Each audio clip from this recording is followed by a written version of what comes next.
All right, Sid. Come to buy us around, have you? Only if you earn it. Mid needs a piece of light but durable bone for her next project. You've encountered your share of beasts on your travels across the realm. Any ideas? Most bones are the same.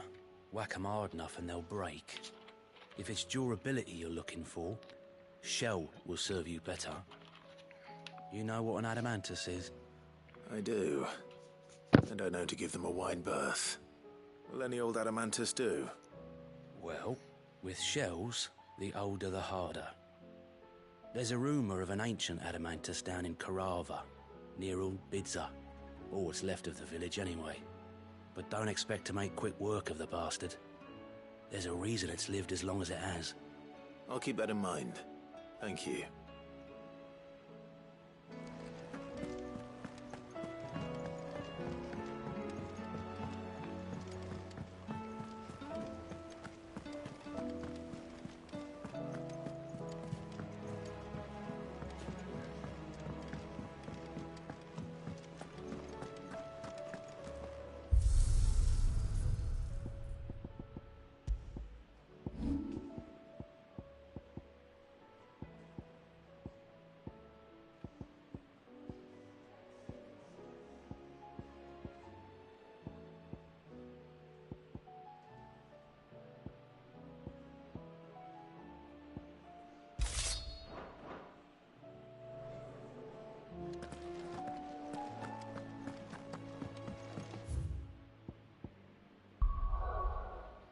And now the adventures continue.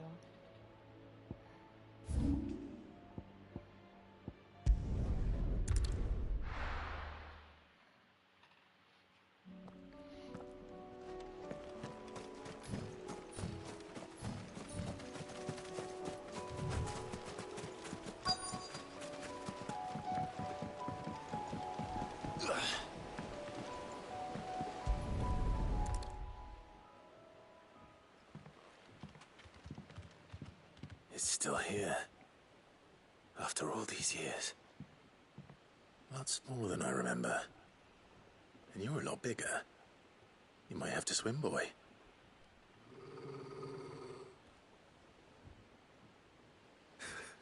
I wasn't being serious. You two go on without me. I doubt that boat will hold a third. If you're sure, we won't be long. Hop in, boy.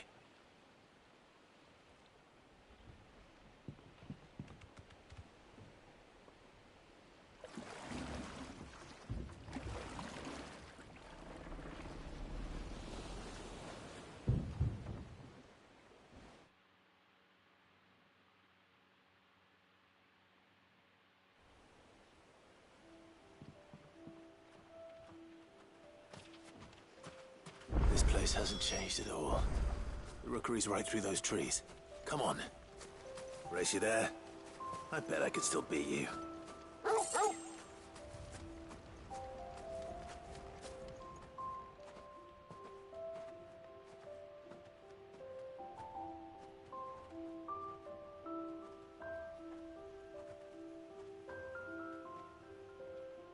Here we are. This was our hideaway. Wasn't it, Torgal?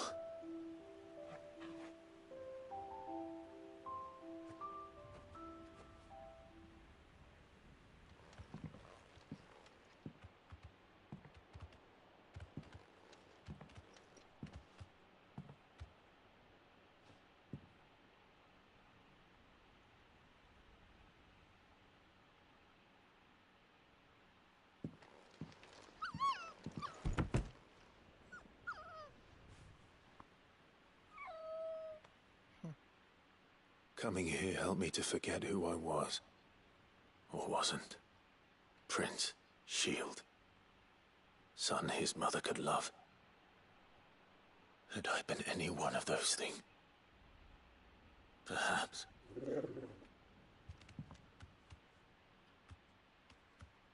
What is it, boy?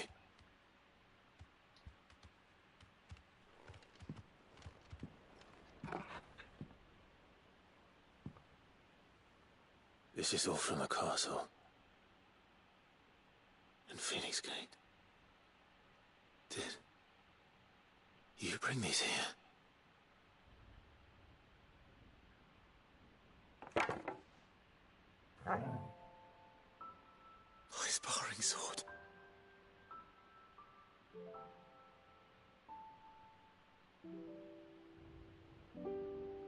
Well, well.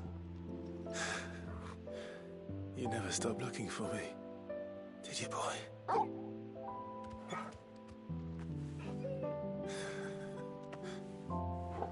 Thank you, Torgal,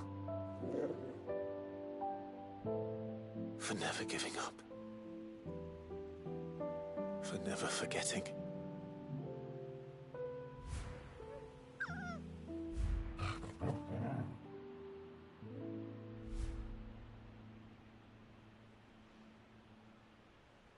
Let's take this with us, shall we? So I don't forget either.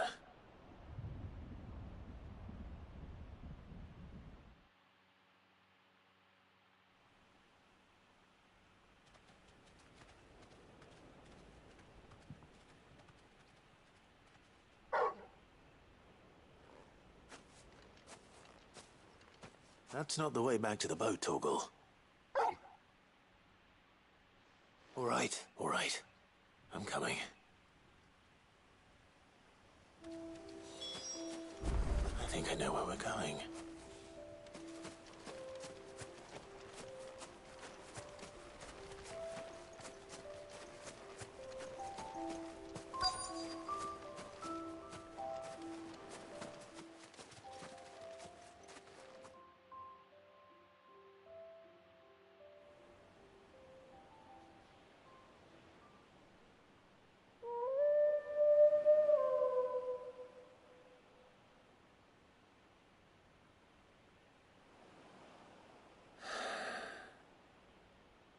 People always talk about the importance of putting the past behind you.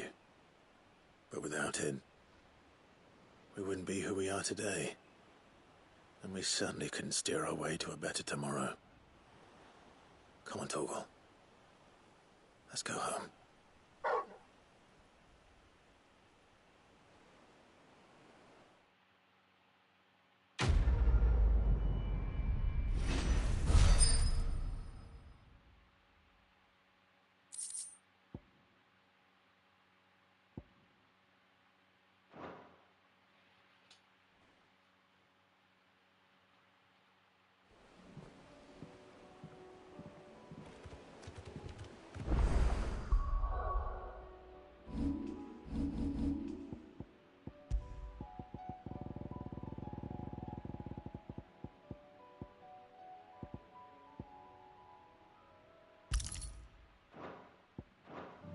Sorry for the wait.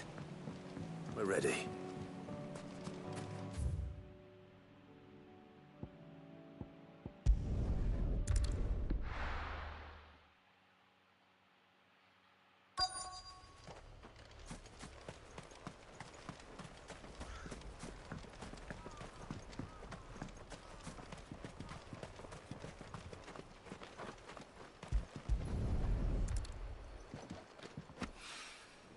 It's oil. After what happened here, it's a miracle that was only after the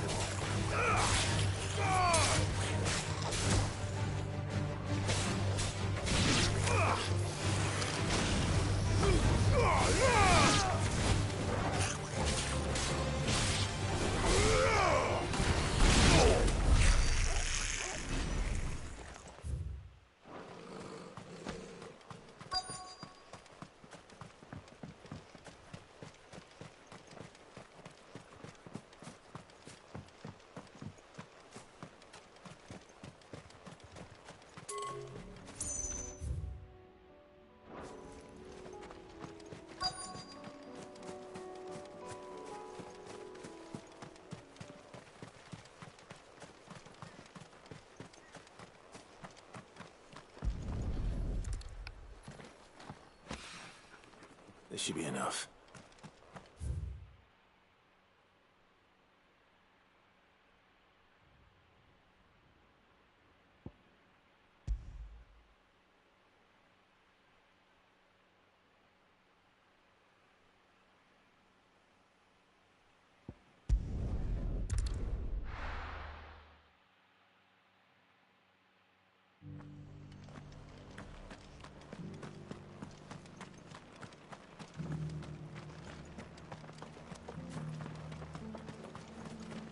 Anything catch your eye?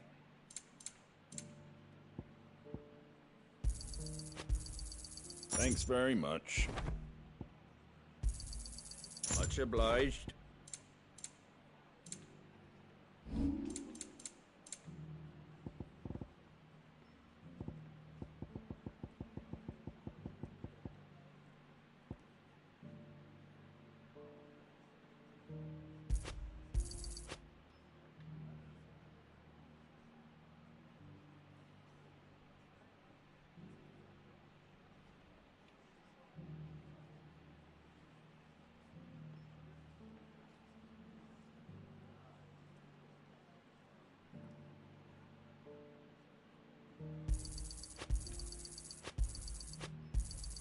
I wanted one of those.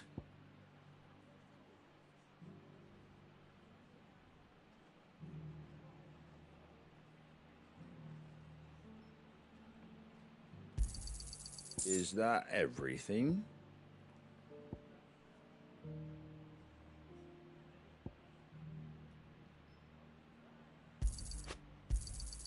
I wanted one of those. Is that everything?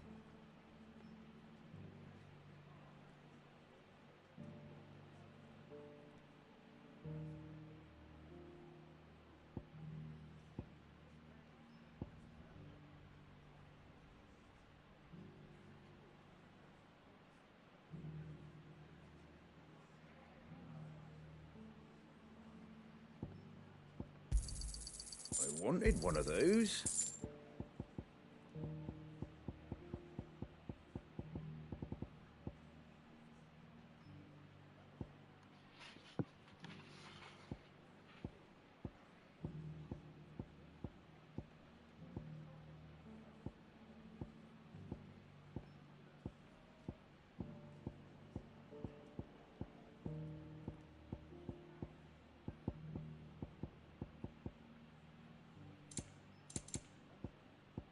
That all, is it?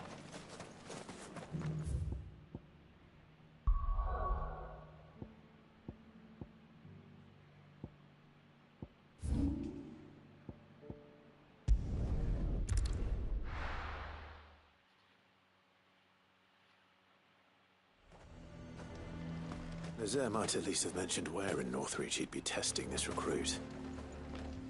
And what can I do for you? You've a keen eye. I do like a customer who knows what he wants. I'll be here if you need.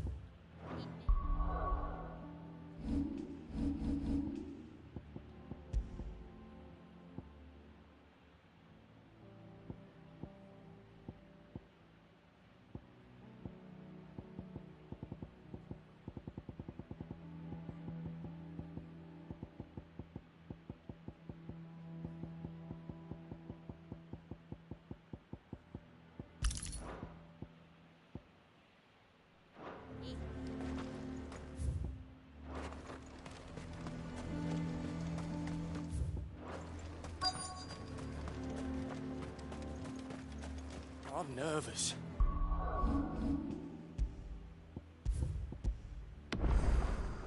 Is it all right? Well met, Sid. This is the initiate. Ember, present yourself. Please, just Sid. Oh, of course. The sergeant says you'll be evaluating me. To become a scout, yes. You are aware of the dangers inherent in that role. I am. But I swore I'd face them. Just like the man who saved my life. Who would that be? Gav. It was him who found me and freed me. No magic, no support, just one man and his nose. It taught me what one man can do, and I've been training ever since, so that one day I can be someone's saviour, just like Gav was mine. I'm sure he'd be flattered. You clearly have good intentions, Ember. And it sounds like you're under no illusions.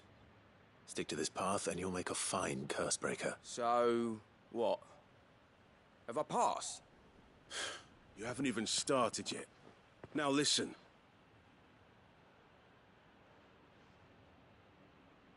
Not far from here is an Imperial lookout, Eastwatch. The guards there record all their sightings in a logbook. You are to find it and bring it here. And bring it here, right. Anything else? No. Sneaking into a heavily guarded Imperial outpost and stealing the logbook would be quite sufficient. You'll need to assess the situation, determine a point of entry, create a distraction and effect an escape, all without being discovered and thrown into an Imperial oubliette.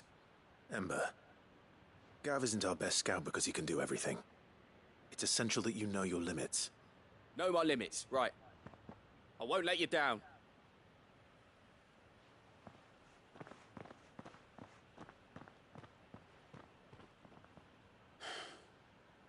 It shouldn't be as dangerous as I made out. But keep a weather eye on him all the same, would you? On my way. All right, Ember. Impress me.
These are clean kills.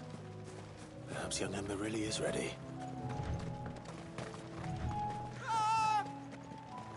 Or maybe not.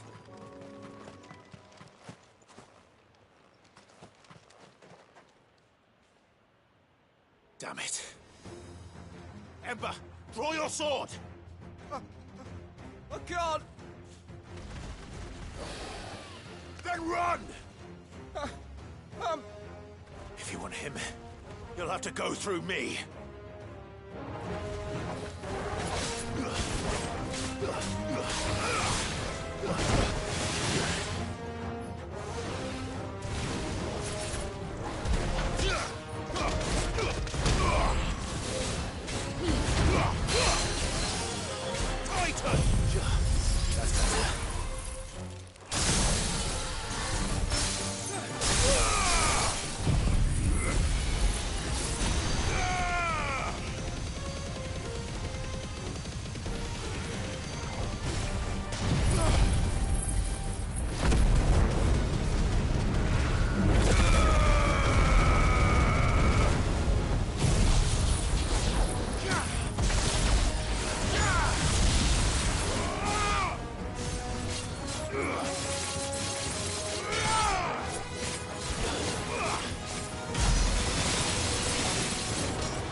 Ember, are you...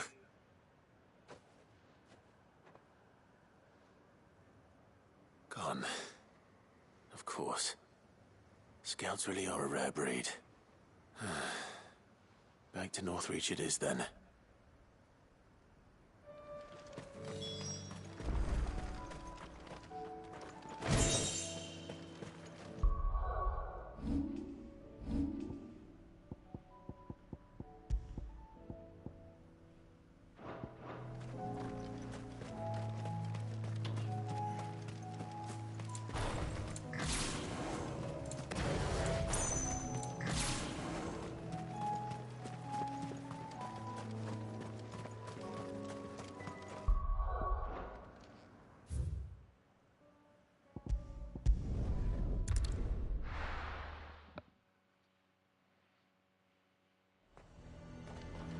A fortress?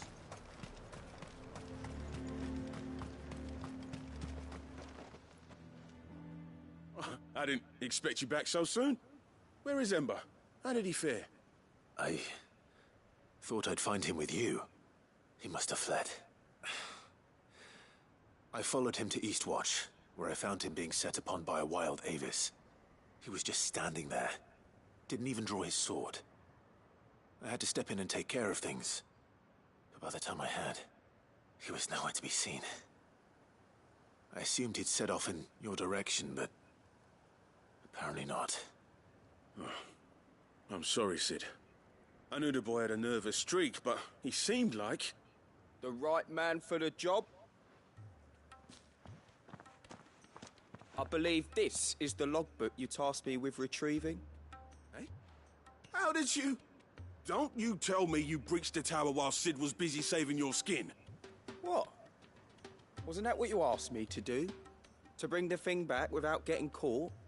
He has you there, Nazaire. And he did it all on his own. But Sid, he did what he thought was best. And now I have to decide whether I agree. Of course. We'll await your evaluation back at the hideaway. Don't you leave my sight. Yes, Sergeant.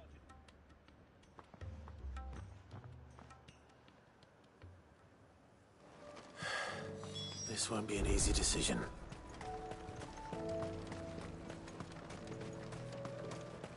The garrison is threatening to pull their sentries from the market. I would speak with this Duke. Saw the captain just now. Your town needs you.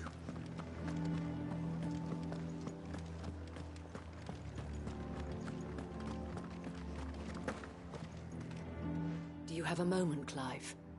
What is it? It's the Duke, unsurprisingly.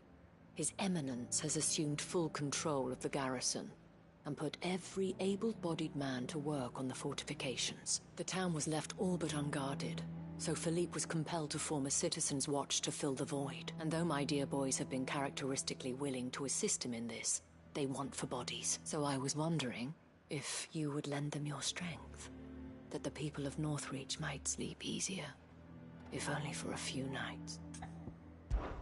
Of course. Whatever you need. Thank you, Clive.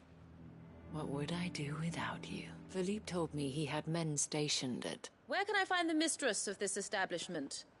Here, my lady. To whom do I have the pleasure of speaking?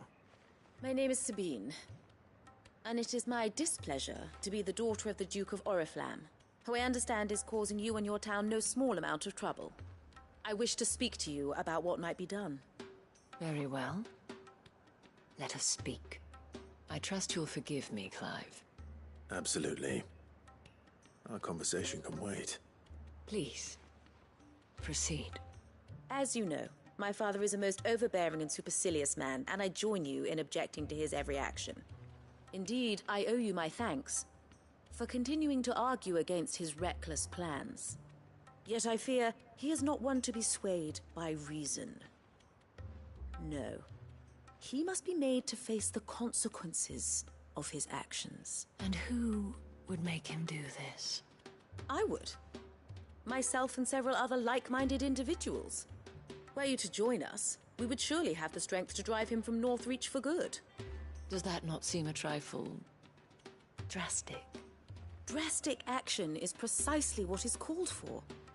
Unless you are content to see your people downtrodden and dispossessed. My father would have it that citizens exist only to serve the Empire. That they should be forced to make every sacrifice to ensure her revival. But he is wrong. It is not the people who must serve the Empire, but the Empire who must serve her people. He's always been like this. Scornful of the opinions of anyone he judged beneath him. But he cannot be allowed to ride roughshod over the common folk any longer. We must fight him. By all possible means. Fight him? No. My purpose is to quell the tension in Northreach, not to stoke it. Respectfully, my lady. Our only chance of saving this town depends upon every one of us uniting against our common enemy.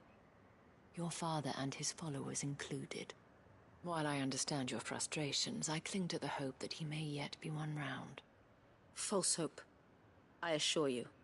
But I see that your mind is made up. I shall bother you no longer. If you will extend me the same courtesy, I bid you good day.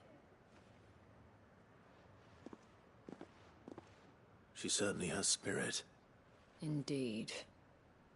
But unfortunately for us, that spirit is only likely to harden the Duke's resolve, which may be enough to seal the fate of this town. Not that she cares. This is all about her and her father. Families. I'm sorry, where were we? Ah, yes. I was about to tell you of Philippe's plans for the town watch, but perhaps it's better that you heard them from him. I believe he's in the market, if you'd be so kind as to seek him out. Right away. It's just a pity I cannot join you. I'd like to see the two of you in action together.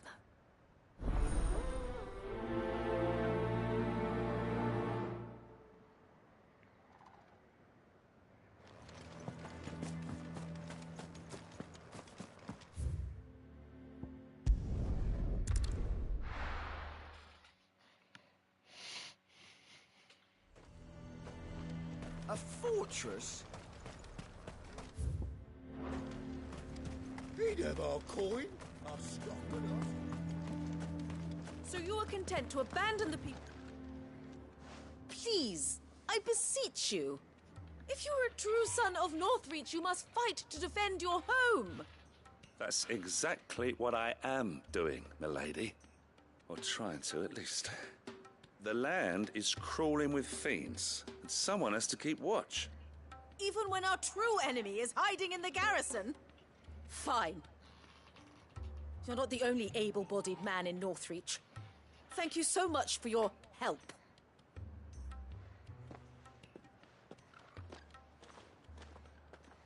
She cornered you too, then? Could hardly get a word in edgeways. Like father, like daughter, eh?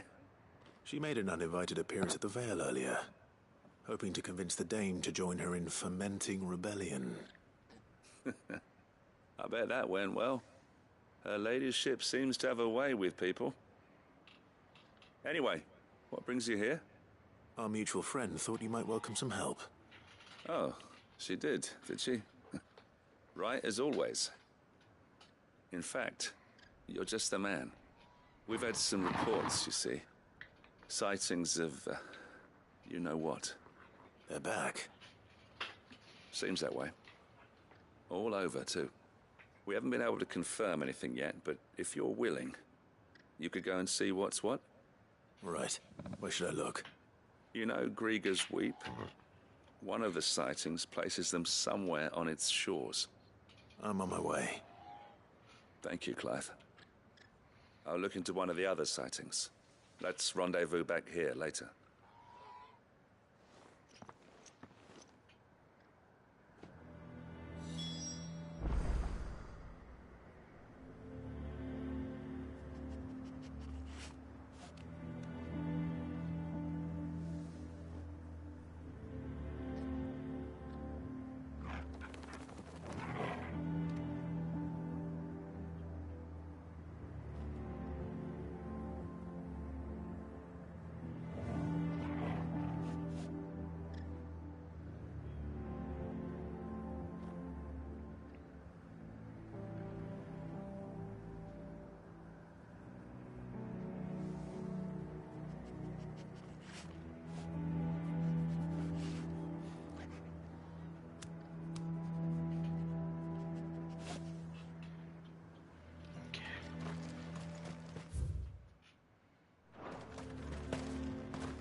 reports were true. I need to stop them before they get to the town.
Call that a test, Ultima? Clive, it's me. Are you all right? I am. But it seems the reports were true. The thralls have returned. I dispatched the few that I found, though. Well, that's something, I suppose. But what were they doing south of town? They all came from the north last time. We might be able to fend off an attack from one side or the other, but from both? Do you have eyes in the north? Some. I should probably go and have a look, though, just to be sure. Now, you head back to Northreach. I want you there just in case war breaks out while I'm away. What do you mean? Her ladyship's been busy working her magic on the townspeople, stirring up ill feeling towards her father. But she'll have her marching on the barracks if we're not careful. What? This is exactly what the Dane was afraid of. I'll do what I can to calm things down. Be careful out there, all right? Don't worry, I'm not like you. One sniff of those things and I'm running back to town screaming blue murder.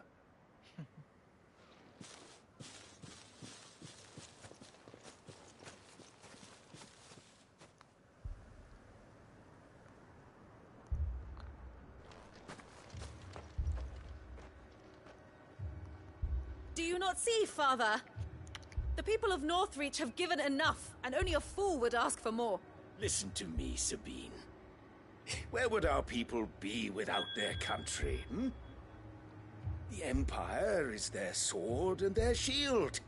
It is she that ensures they can live without fear. But now she teeters on the brink. Without their sword, how will the people fight? Without their shield, how will they protect their kin? Can the unarmed stand against the advancing hordes? No. But there is yet hope. A new shield, a new sword. A new empire. We can rebuild Sandbreck, just as Great Grieger wills it. Perhaps we could, Father. But we don't want to. Not if it is built on the broken backs of the people. Please, let us not quarrel in the street. You must see that no good will come of this. Our fight is not with each other, but with the threat that draws ever closer to our gates. A threat that your sword has yet to rid us of, Your Eminence.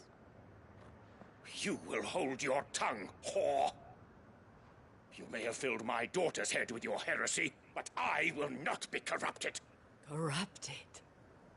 Your daughter's opinions are her own, as you would know if you had ever deigned to listen to her. At least I hope they are your opinions, and not posturing born of a family feud. Northreach deserves better than that. Northreach deserves better than you, Carla. Yes, I know who you are. The slut of Twinside who bedded a Brandit. Jealous, are you? That a woman might choose a bearer over a pious man of Grieger. Clive! I met a swarm of thralls coming south from Oriflamme. Hundreds of them. Too many to count. No. Work on the fortifications has scarcely begun. We will retreat to Caer Norvent and there make our stand. Did you hear me? That was an order! While this is but a heartfelt plea, let us make our stand here and protect our homes. Protect those that we love. Together, for Northreach!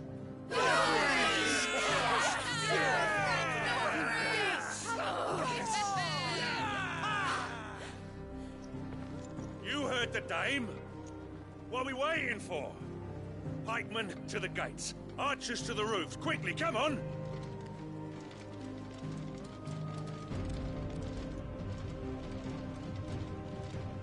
But she is but a common... Whore, yes. And we'd follow her to the gates of hell.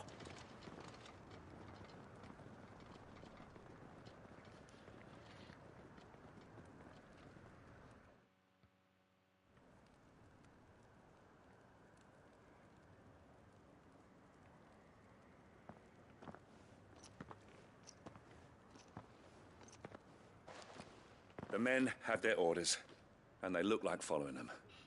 I got them spaced out at regular intervals. Whichever direction the thralls strike from, there'll be someone there to meet them. Thank you, Philippe. Rest assured the people will play their part. The herbalist has donated her stock of medicines to me. Should any of your men be injured, take them to the Vale. We'll see to them there. Thank you, milady. I will. I'll play my part too. You still want for numbers. Unlike the enemy. I only hope I can go some way to evening the odds. Philippe, can I leave the south in your hands? I doubt the thralls by the lake were the last of their number. Of course. I'll lead a party down that way so we don't get taken by surprise. What about you? I'll make my way up the road to Oriflamme. I fought a few of these things. And while I can't promise to hold them all back, I should be able to thin the herd. All right. But take care. Thank you. Both of you. You can thank us when it's over. Till then, madame.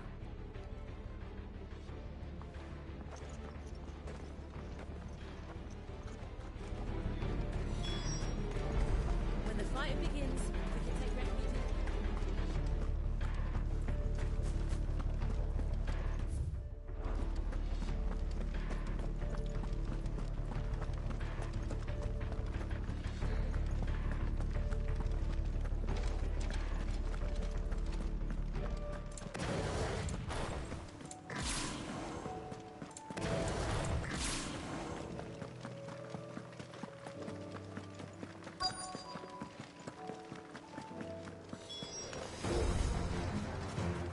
So many of them.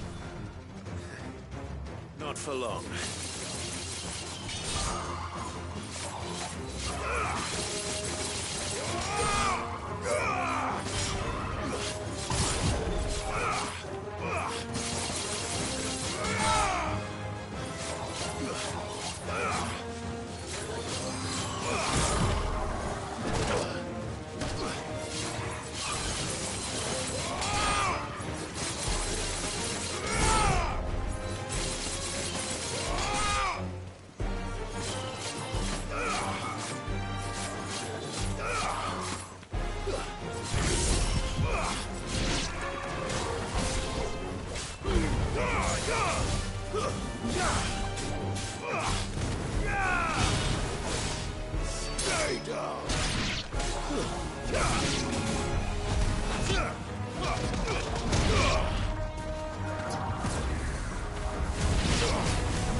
Is it over?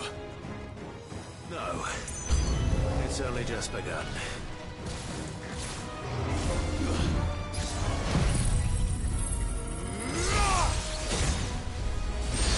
Farewell. To me, Blades!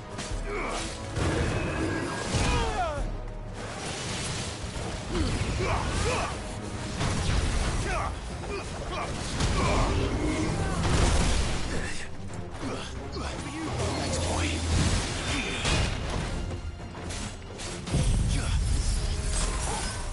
All yours,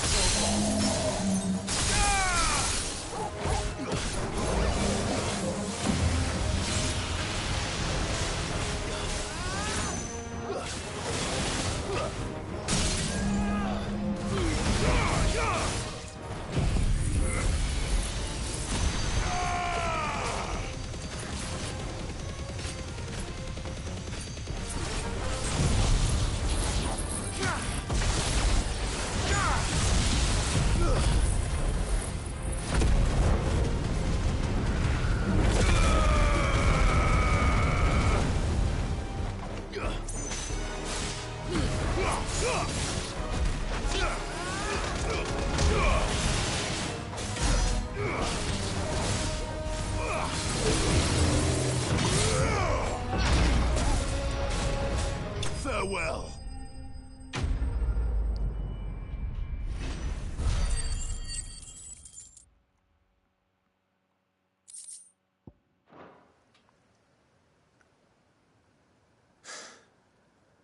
That looks to be the last of them.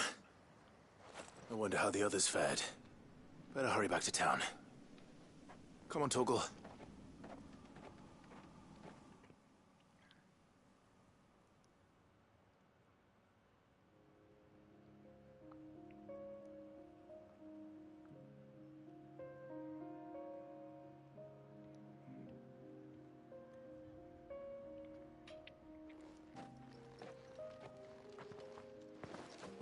Clive, it's good to see you.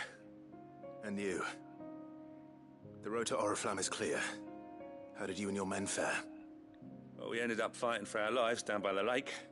Took a few nicks, but nothing the girls of the Vale can't put right. Glad to hear it. Well, it seems we've survived. For the time being, at least. I thank you both for answering the call. You were right. And I was wrong. About everything. I had thought that the only way to unite the people was under the banner of Empire. That without a strong hand to guide them, they would drift apart. To be borne hither and yon by the eddying currents of fate. But you brought them together. Not by force, nor by the exercise of goddess-given authority, but by simply being one of them. By knowing what they feel, because you feel it yourself. Our purpose was ever the same, Your Eminence. You were merely distracted by a loftier vision of empire and glory, while our eyes beheld matters closer to home. You have the right of it again. As did you, Sabine. His Radiance said it himself. Sanbreque is naught without her citizens. I forgot that. And I am sorry. I'm sorry too, Father. I should never have taken things so far. I only wanted you to understand how the people felt. How I felt. But my anger got the better of me. Do not blame yourself, my dear. This was my doing. I should have listened to you. To all of you.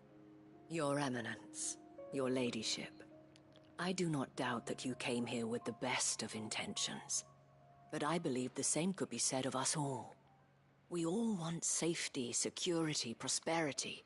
Not just for Northreach, but for the entire realm. And we may yet achieve it. If only we work together. Will you join us in this? Yes. We shall. Thank you, Your Eminence. Now that that is settled, I must go and see to the wounded. The Vale's doors are always open to any soldier in need of relief. And today there are more than ever before.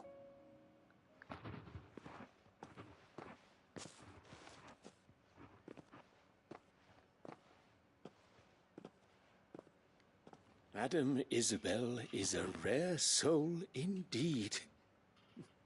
In these dark times, I see that it is not men like me who should lead the realm, but women like her. You're right. If only I'd listened to her when I had the chance. Forgive me for saying so, milady, but you still do. The dame said it herself. We can turn things around. We just have to work together. And that goes for you, too. You're one of us now. One of you. Well said, Captain. Let this be a new beginning. Not only for Sanbreque, but for us.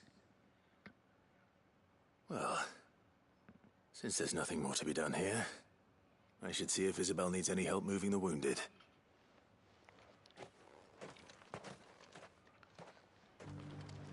Can we get you anything?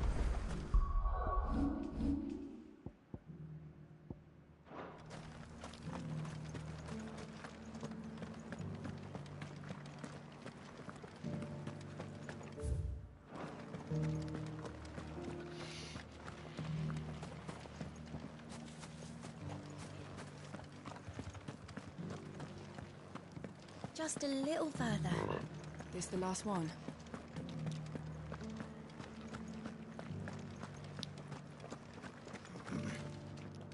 How goes the treatment of the wounded? I'll be happy to man one end of a stretcher if it would help.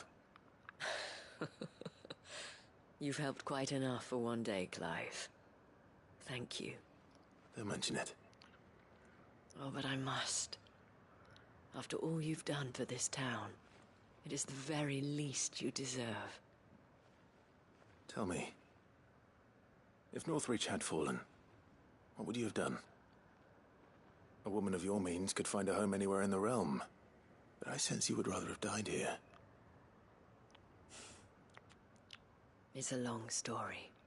For you, madame, I have all the time in the world.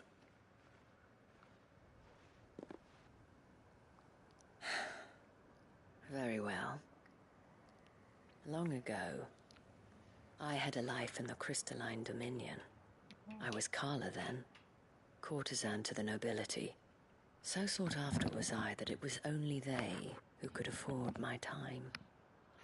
Alas, those halcyon days were not to last. For naive as I was, I fell in love with a bearer. He was my master's guard, the gentlest man I have ever known. After they discovered us together, he was whipped bloody and forbidden from ever looking at me again. And so we fled.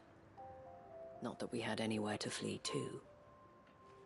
We wandered, aimless and starving, half dreading, half praying that the next day would be our last. Until we found ourselves here, in Northreach. It was the Vale that took us in, that fed us, clothed us, and healed our hurts. Those that could be healed, at least. My love was already too far gone. He passed away. He did. Not long after we arrived. But at least we were able to share a few moments of peace before the end. It was the greatest gift I have ever received. But the generosity of this town and her people did not end there. The men and women of the Vale supported me through my grief. Shared in it, though I was still a stranger to them. They treated me like a sister. And so I swore that I would always do the same. That I would return the kindness that Northreach showed me. That I would repay my debt to the Vale.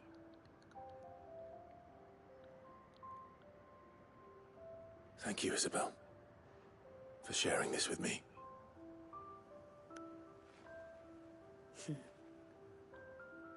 You're a lot like him, you know. Perhaps that is why I have such a soft spot for you. Never stop fighting, Clive.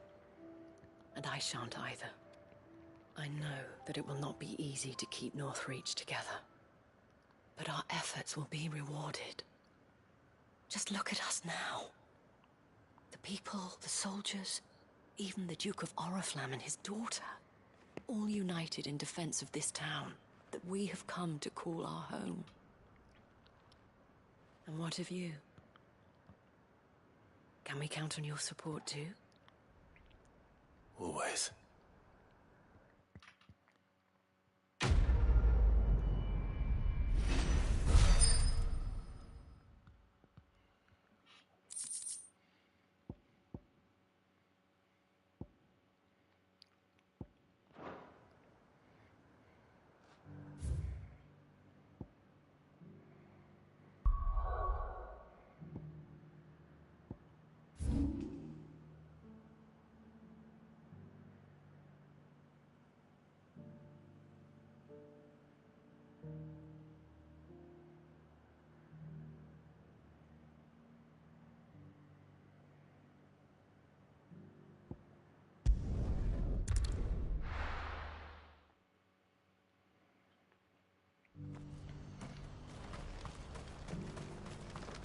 What are you looking for?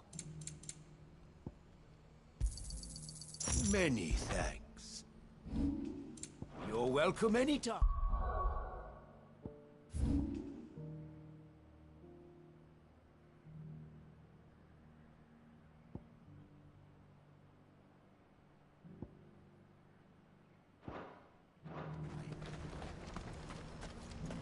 Do you see that too?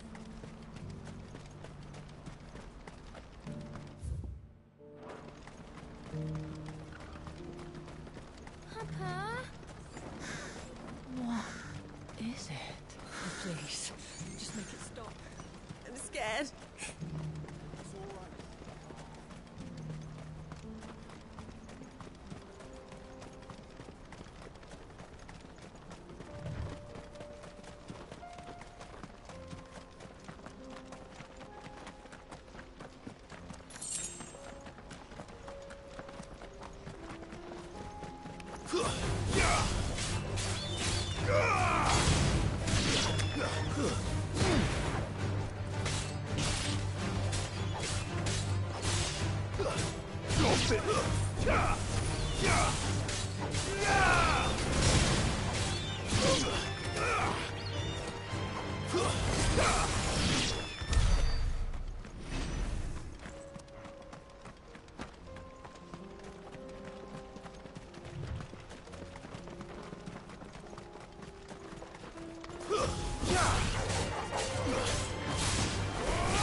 Can't be Rutherford, can it?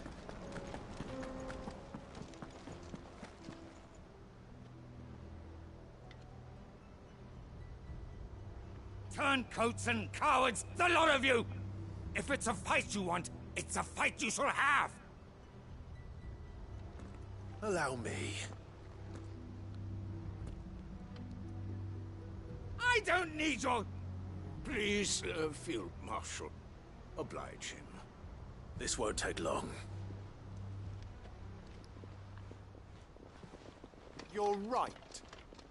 It won't. Men, finish him. Odin!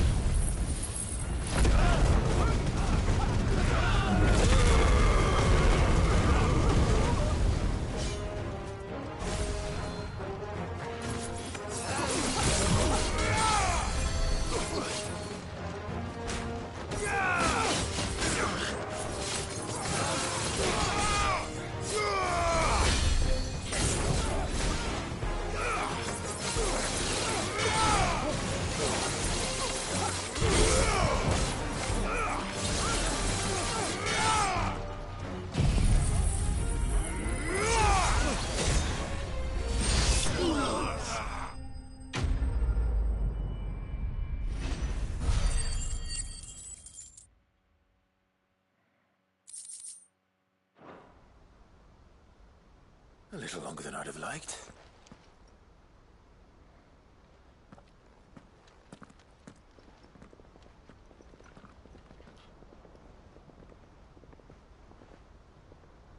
Field Marshal Havel, I presume.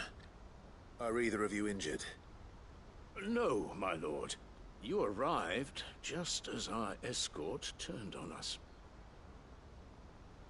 Fucking traitors. I'd heard reports of soldiers in the outlying regions abandoning the oaths they swore. But I hadn't thought the corruption had reached so close to the heart of the Republic. It's a fucking disgrace. Your interfering old bastard of an uncle tried to warn me, of course. My lord Marquis. Or is Sid the Outlaw more to your liking?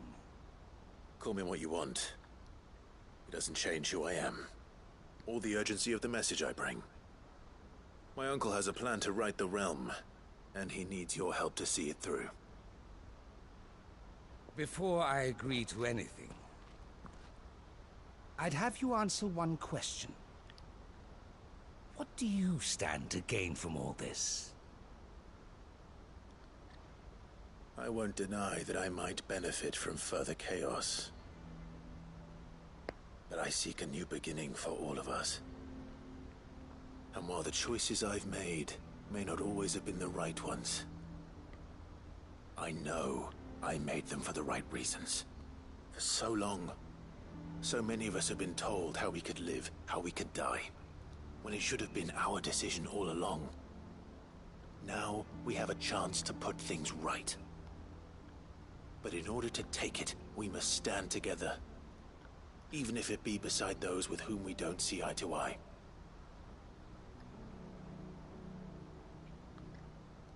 Certainly not the words I expected from an outlaw. But perhaps your uncle was right. You are no ordinary outlaw. I'll never hear the end of this. All right. I'll start by ordering my most trusted guard to bring the Dhalmekian fringes under control. Next, I'll make contact with my counterparts in the Imperial Army and see if I can't convince them to try and restore order in their own territory. Thank you, Field Marshal. But they are not the only ones we will need to convince. What do you mean? I don't doubt that I can bully some sense into a few generals. But those they answer to require a different kind of persuasion. And when it comes to honeyed words, well, we will need an envoy. One who can court even the most stubborn of statesmen. You, perhaps. I'm flattered. But I'm no diplomat either. And I have other problems to attend to. What we need is a skilled arbitrator. And I may know just the person. Is that so? And would he happen to be an outlaw too? Of a different kind, perhaps. Well, beggars can't be choosers. I suppose we'll all have to find a little of the outlaw in ourselves if we're to make it through this. Very well. Send your man to me right away. I shall.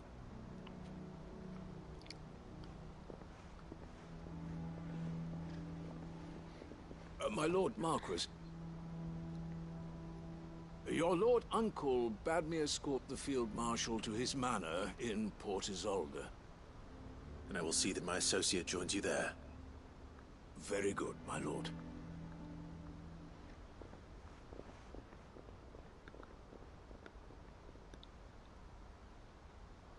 Huh. An envoy. I'm not sure I'm the man to talk anyone round. I can barely convince my brother to take his medicine. No. This is a job for someone with experience. Someone like Quentin. I hope I can convince him at least.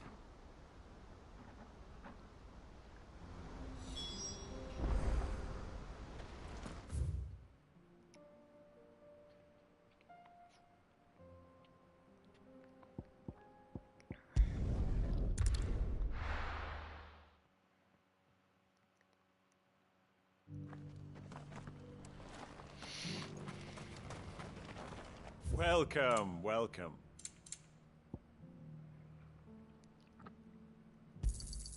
Anything else?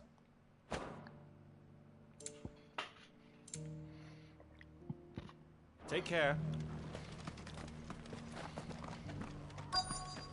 The bearer of the burning quill is within.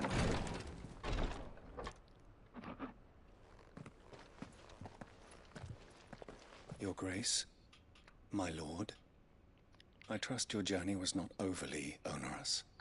Cyril, you found a letter from Father? Yes, I have it here.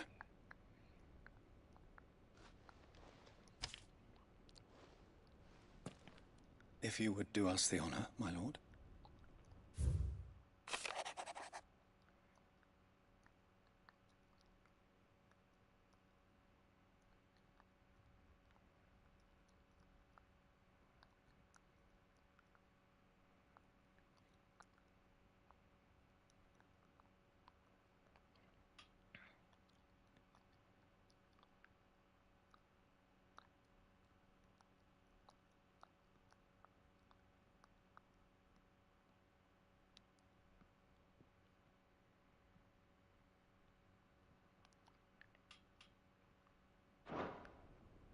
An inheritance.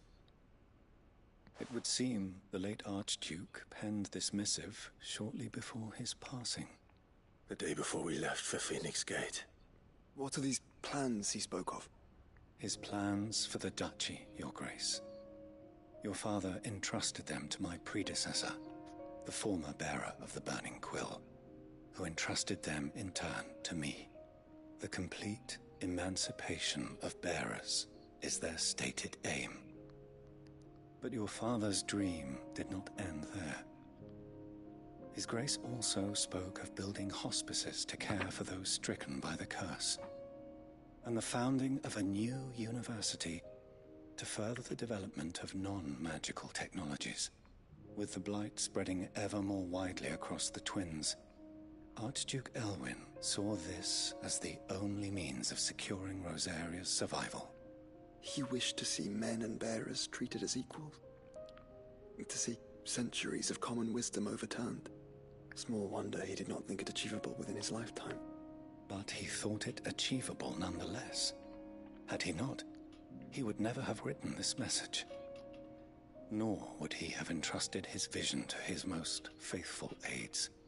Those who would have stood with you, shielded you from the machinations of the less benevolent personages at court. It's a pity only they are still with us. 'Tis true that those most loyal to your father were the first to suffer the Duchess's wrath. But one at least remains, and she has come bearing gifts. What do you mean? Mayhap it is better that she explain, my lord. After all, the duties entrusted to me by my predecessor extended only to recovering His Grace's will and arranging a meeting with the one who might execute it, or a part of it at least. And where is this woman? She awaits you in the archive, Your Grace. Thank you, Cyril. Shall we then?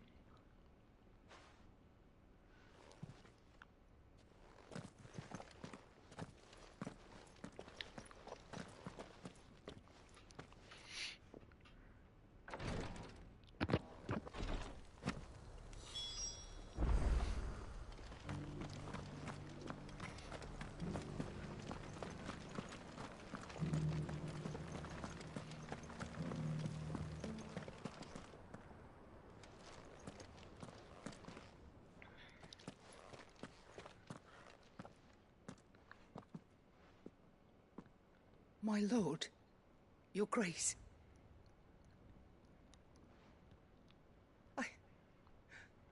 I hardly recognize you. I am Goditha, retainer of House Rosfield, loyal servant to the Phoenix and his shields. Your father, the Archduke Elwyn, entrusted me with the delivery of a gift. I only hope you can forgive my tardiness in bringing it to you. Lift up your head, Lady Goditha. You have our gratitude for your service to our house and to our father. I merely did my duty, as any proud Rosarian would. My lady, perhaps you could explain a little more? What exactly is the gift you bring? As I'm sure you know, it has long been the custom for the children of House Rosfield to be presented with certain keepsakes upon their coming of age. Indeed it has. Our father often spoke of the day when our turn would come. And had he lived to see it, he would have presented you with the treasures I bear. Matching armbands for you both. Alas, he did not live. Indeed, he was taken from us even before they could be completed.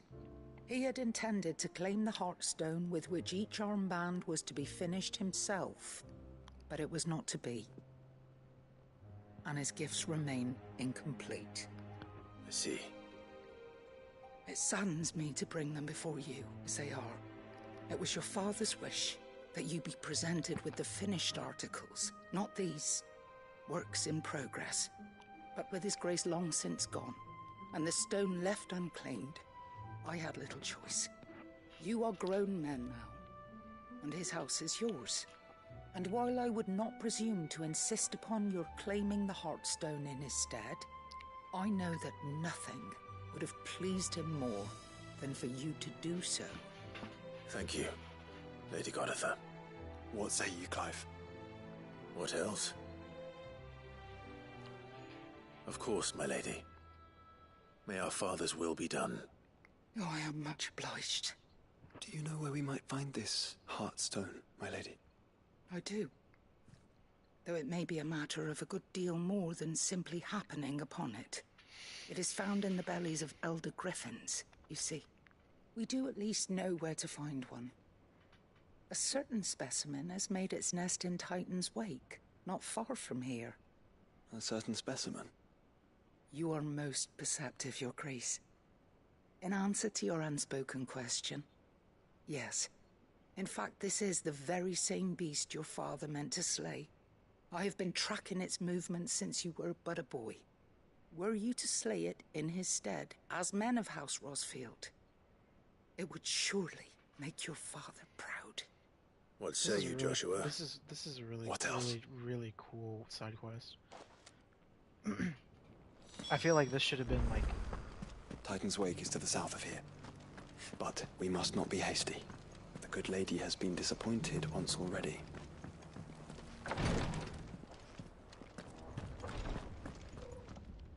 Lord Marquis, if you have a moment. What is it, Cyril? One of our brethren lately journeyed across the strait in order to pursue a new avenue of inquiry in our ongoing investigation. He sent an owl some while ago, but we have heard naught from him since. Was he surveying another fallen ruin? No.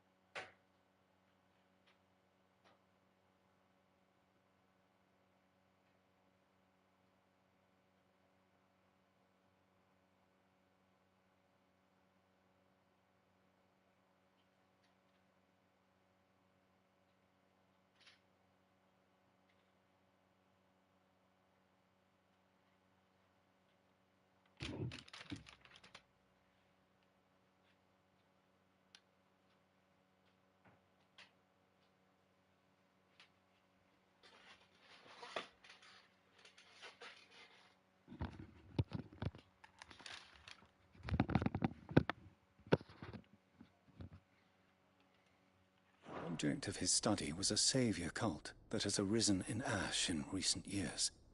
We believe it may have some connection to the Circle of Malleus, an ancient religion that worshipped Ultima as its god. By gaining an understanding of this new faith, we hoped to learn more of the Circle's original beliefs. And so you sent one of your brothers to Ash, a continent teeming with orcs and Akashic. Fully cognizant of the risks, yes. I entrusted the mission to one of the most able of our order, the Third Chair, a master of the arts of combat and survival both. Though he has been silent for some days now, I have thus far refrained from sending any others in search of him. lest they be lost in turn. Yet, it seemed only right to inform you of the situation, given your unique experience of the perils of Ash.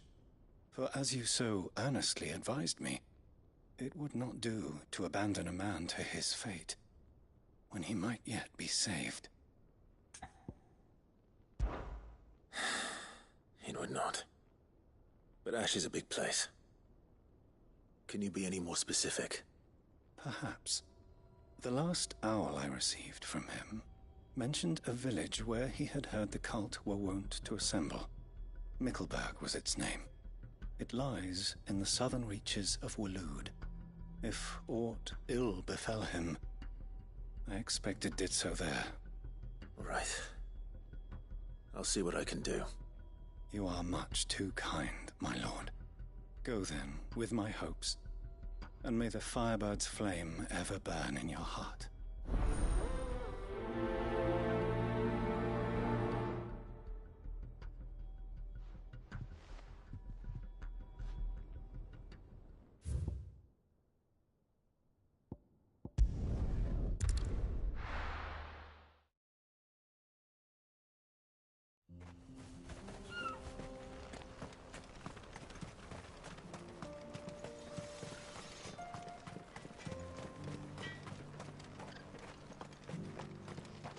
I have some things for sale.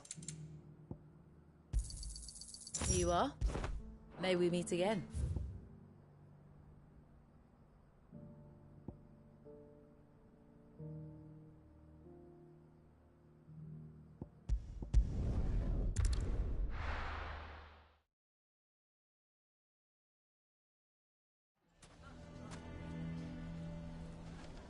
Why the hell would Victor take... Here to help me pack? Thanks, but I'll be traveling light. I'm almost finished already, in fact. You're really going to go through with this, then? I am. But before I go, there is one small issue I'd like your assistance with. Well, two, in fact. If it's within my power to help you, I will. It's the children. I refuse to let them share in my disgrace. And if I leave them here, they surely will. Our friendship would see them ostracized forever. But I can't take them with me either. I can think of only one place where they are certain to be safe, and provided for, and loved. The Hideaway. Of course. The children would be more than welcome. Thank you, Clive. I will not forget this. Lubor, are you still here? What is it, Ferda? You look pale. There's been a flood in the Velcroy, a damn big one. The League of Outlaws encampment was completely submerged in ether. What? Every last one of the bastards has turned, and they're headed this way. Bandits are one thing, but Akashic bandits are quite another. The town guard won't stand a chance against them. We need to evacuate. There's no time to lose. Ferda, gather the men. The Akashic may strike at any moment. We must make ready to cover the townspeople's escape. Well, what are you waiting for? Yes, my lord. Clive, change of plan. The children stay with me for now. I need you to find Conrad and Natalie. Tell them to prepare for a full and immediate evacuation. Understood. I'll do what I can to convince everyone else. Wish me luck.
What's an Akashi?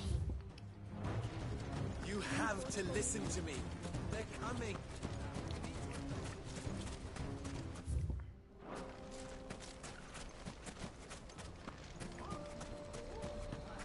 How long do we have until these Akashi? Why do they always have to make such a...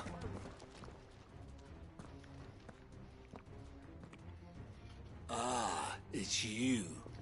What do you want, Lord Underhill? To pass on an important message. There's been an ether flood out in the Velcroy. The camp where the so-called League of Outlaws were gathering has been swallowed. They're no longer just bandits. They're Akashic now, and they could be here at any moment. You need to begin preparing for a full-scale evacuation right away. Oh, do we? And who was it who gave you this disturbing news, might I ask? Lubor, perhaps? The man spreading the same poison out in the square as we speak. You may believe his lies, my lord, but we know better. But why would he lie about something like this? Some twisted attempt at revenge, perhaps. If he had not been unmasked, he may well have been elected our leader. A great honor for one of his kind. One he might well feel aggrieved at having been denied.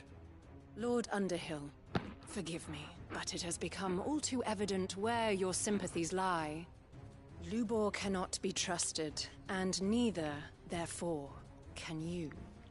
You may not trust me, but for the sake of your people, ask yourselves if there is any chance that this is true.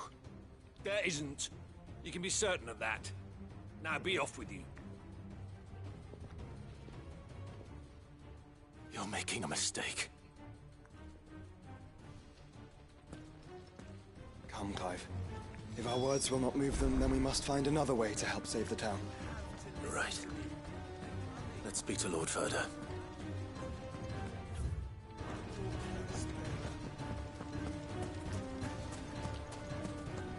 I think we'd better shut up. What's Lubor raving about now?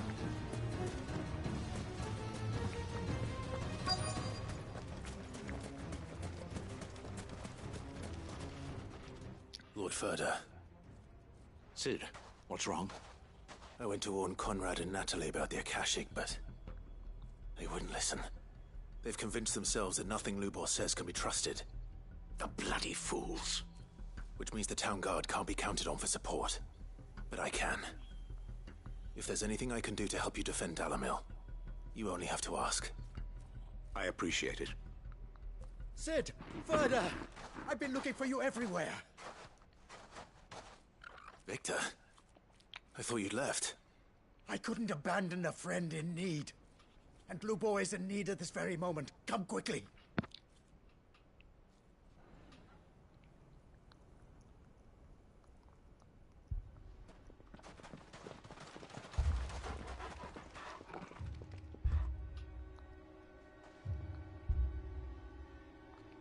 You have to believe me. The Akashic are coming.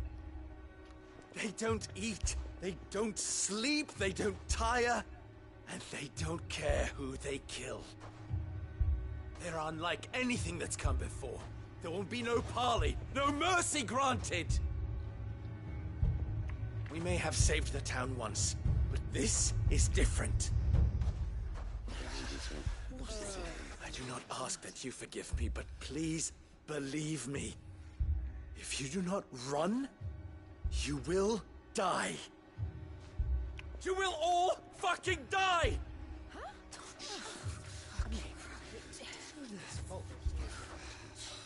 You'd like that, wouldn't you, bearer?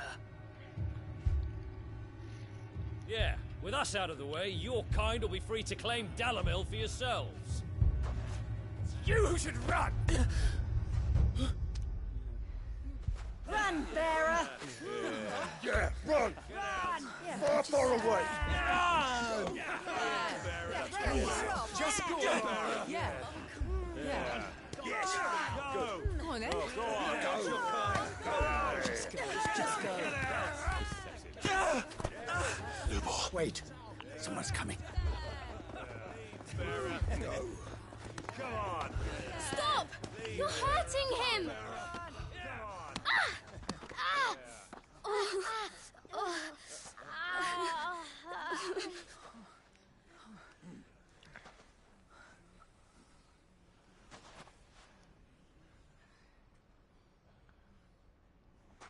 What did Lubor ever do to you?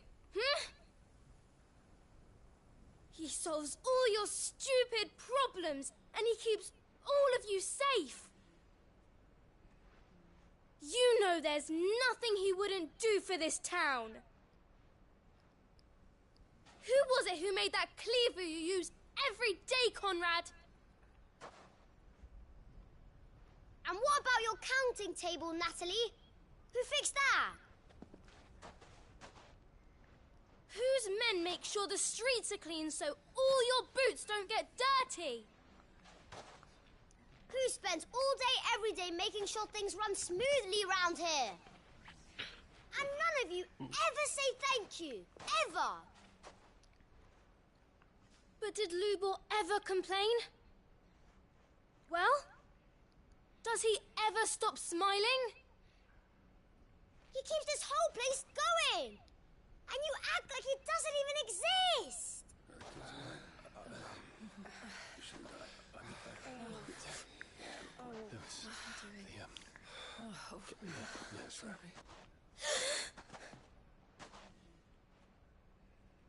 Lubor, we've heard enough. Wait!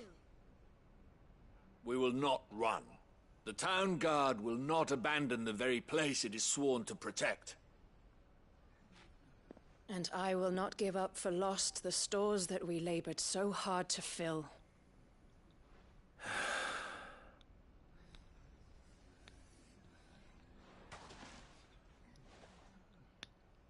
So tell us, how do you propose we deal with these Akashic of yours?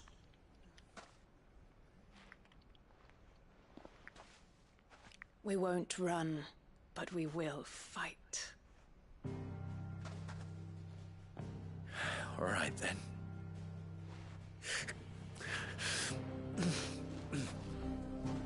Fine.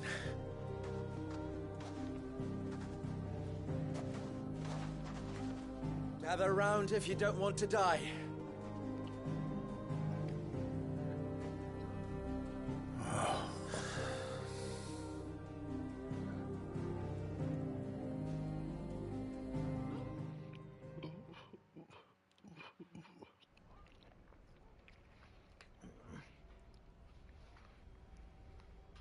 Allow me to explain the situation. The ether flood occurred near the village of Cheratina, deep in the Velcroy. The place had been abandoned for years, until the League of Outlaws decided to make it their base of operations. Now they're all turned, and if the scouts' reports are correct, heading in this direction. They are mindless monsters, driven only by hate and rage. And they are utterly unpredictable. With the bandits, we at least knew how and where they were likely to attack. When these creatures come, Dalamil will have the bitterest fight it has ever faced on its hands. The town guard will muster at the north gate. The rest of us will take the south. Both forces will provide men to serve as scouts and messengers, ready to spread word of the size and nature of the Akashic force as soon as it is spotted. And as soon as it has been, we will converge on its position and see that it is driven back from Dalamil at all costs. Conrad, can I count on the support of the town guard? Always. I leave the selection and coordination of the messengers in your hands, Victor. And the command of our men in yours, Ferda. If you would both be so kind. Consider it done. As you wish. Natalie, I would ask that you and your people have the townsfolk barricade themselves inside the bathhouse. And tell the merchant not to waste time securing anything beside the essentials. Preserving life is our one and only concern. As long as we survive, it doesn't matter what trinkets we might lose. Our riches can be regained. And if anyone doubts that, let it be known that the Briar's Kiss stands ready to cover any losses. Very well. I shall tell them. Where do I fit into this plan? Where else but the most perilous place of all? I would like you to travel to the home of our erstwhile League of Outlaws, Cheratina itself. The main host is most likely still there, and Dalamil will not be safe until it is eradicated root and branch. A little gardening. How pleasant. I doubt it. I have a feeling these weeds will be particularly stubborn. Luckily, so am I. So you are. All right then, we all know what we have to do. Now it's simply a matter of doing it. For Dalimil.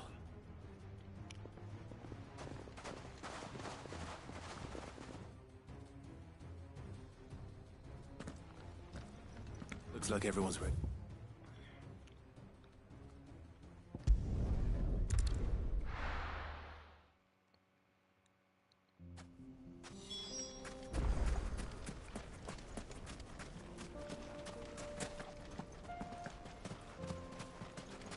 There it is. The flood. But what's waiting for us inside?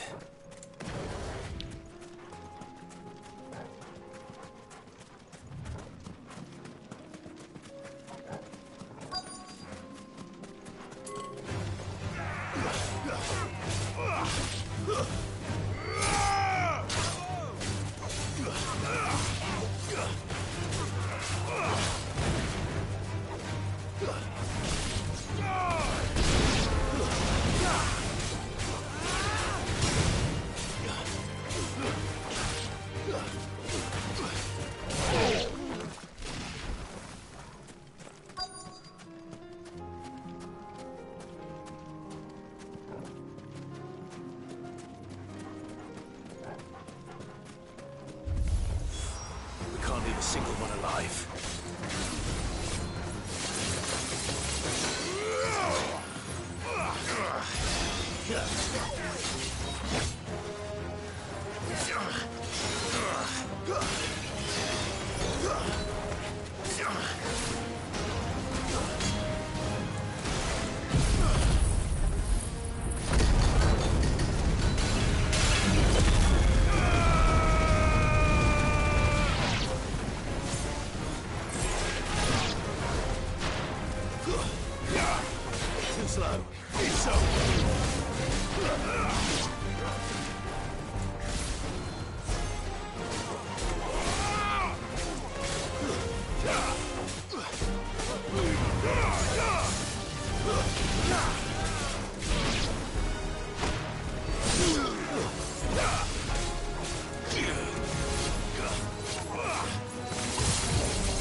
The League is disbanded. Whoever's watching, thank you. I should get back to Dalimil and see how the others fared. I'm finishing up all the side quests, the bulletin board for the hunts, and then that should be all of it, and then I'm pretty much gonna go towards the last mission of Ultima. I'm just hoping to kind of get pretty much... there's that one weapon to craft. All the Akashic we were able to find have been dealt with. Seems that might be the last of them. The last of them here, perhaps. Lubo, Sir Clive has returned. Clive! What news from Charatina? It's done. Root and branch. I knew you wouldn't let me down. Thank you, my lord. Friends, the Horde has been driven back. The Akashic have been defeated. And we need not fear the arrival of any more, thanks to Clive. Victory is ours. We bloody did it! We saved Dalimil. Lubor, allow me to apologize. After all you have done for this town, we should never have doubted you. But we did. And for that we are truly sorry. We only hope that you can forgive us. We need you, Lubor. Dalimil needs you. So, if you would still like to be considered for the position of mayor, you have our backing. You do remember that I'm a bearer, don't you? We do. But that is not a stain on your character. It is a stain on ours. We thought only of what we perceived bearers to be, not what you truly are. The man who saved Dalimil twice over. I see. But I will only accept your proposal on 2 conditions. Name them. Firstly, that you will both do everything in your power to rally your people to my cause. If the Town Guard and the Merchants League do not accept my leadership, it will be doomed from the start. Unity is the key to defending Dalimil, and I do not doubt that we shall need to call on our combined strength again. When that time comes, I will expect us all to pull together, just as we did today. Of course. You have our word. And secondly, you will accept that if I am to lead you, the mistreatment of bearers must end here in Dalimil. Any bearer within our walls shall be afforded the same rights as any other citizen. They will not be judged by what they are, but who they are. As we failed to do, and came so close to losing everything. We agree to your conditions. And we have only one in return. That you continue to work for the good of Dalimil, as you always have. Condition accepted. Well then, it seems my mayorship is all but confirmed. Do I get some sort of special hat?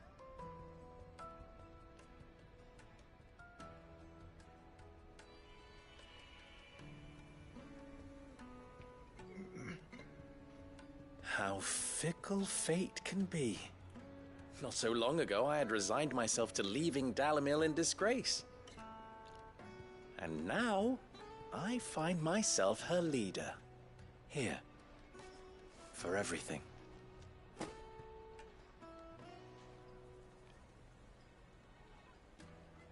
Lubor. About the children. Fear not. You are, of course, relieved of your responsibility. I would sooner face another horde of Akashic than see them brought up as outlaws. I'll make sure they're safe here. I don't doubt that you will. And not just the children, but everyone in Dalimil. I'll do my best. Can't have all your hard work going to waste.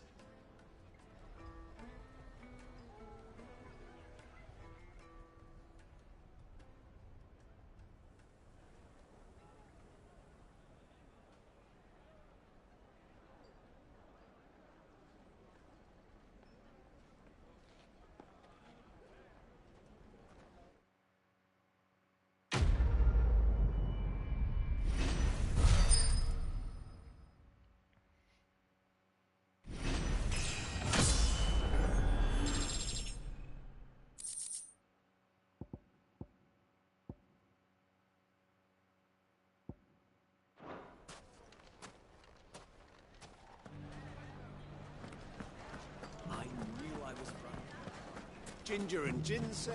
How about a few spicy sausages to put? So, you're going to join the watch, aren't you? The fellow who used to run this store took to his heels.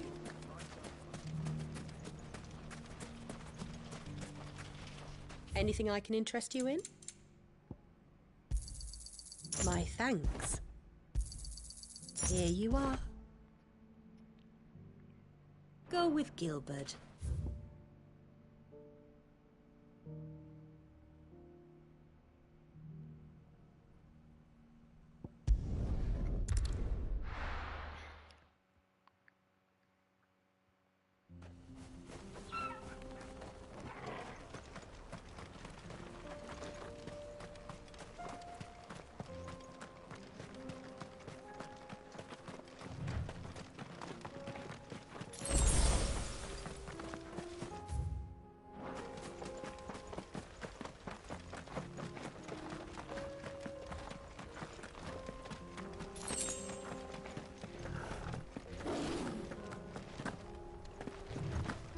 Here we are again.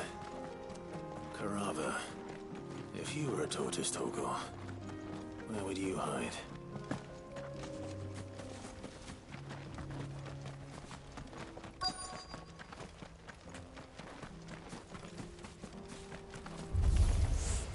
It looks like we found him.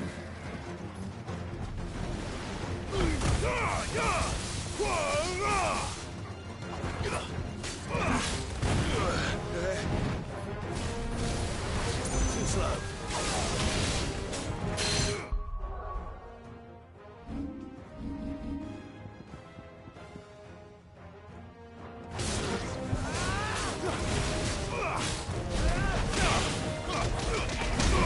Let's try.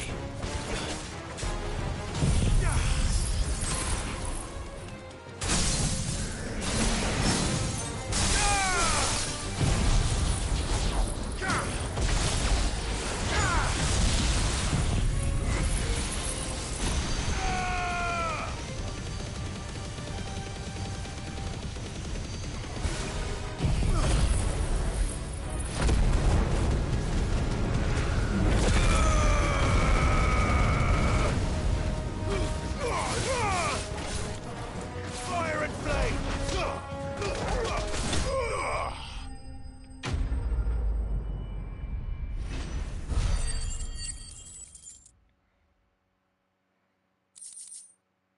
I better get these materials to...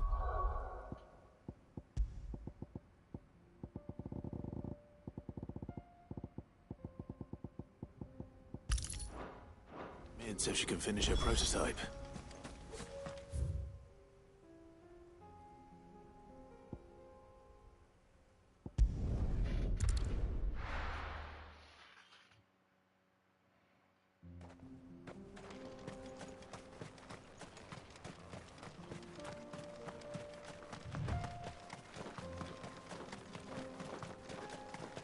Eyes peeled, Joshua.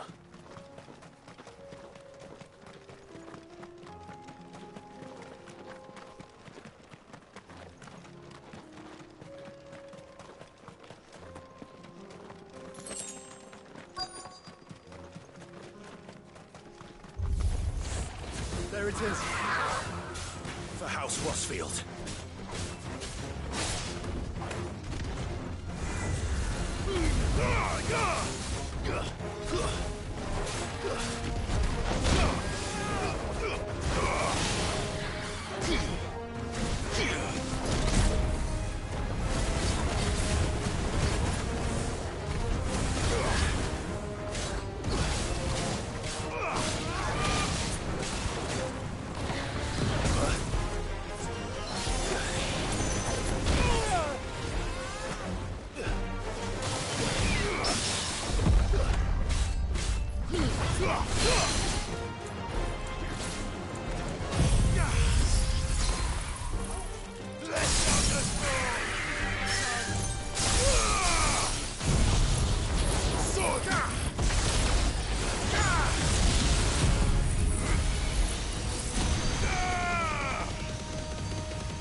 the Heartstone?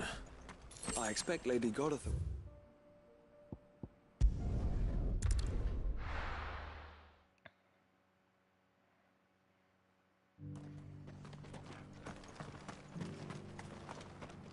Are you buying or selling?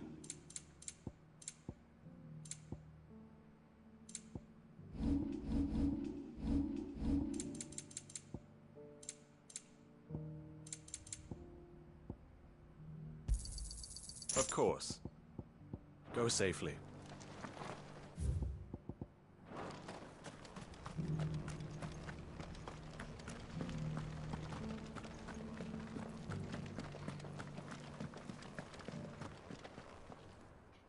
Thank the Founder you were safe. The Griffin is slain then? And the Heartstone claimed.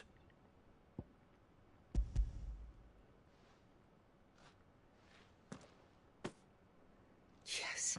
This radiant luster, like frozen flame. It is just as your father described it. Thank you, my lord. Your Grace. Your father would be so proud. Lady Godotha, the lapidary is ready. Thank you, Cyril. I will be with him shortly. If you would excuse me, I shall have the stone cut and set forthwith.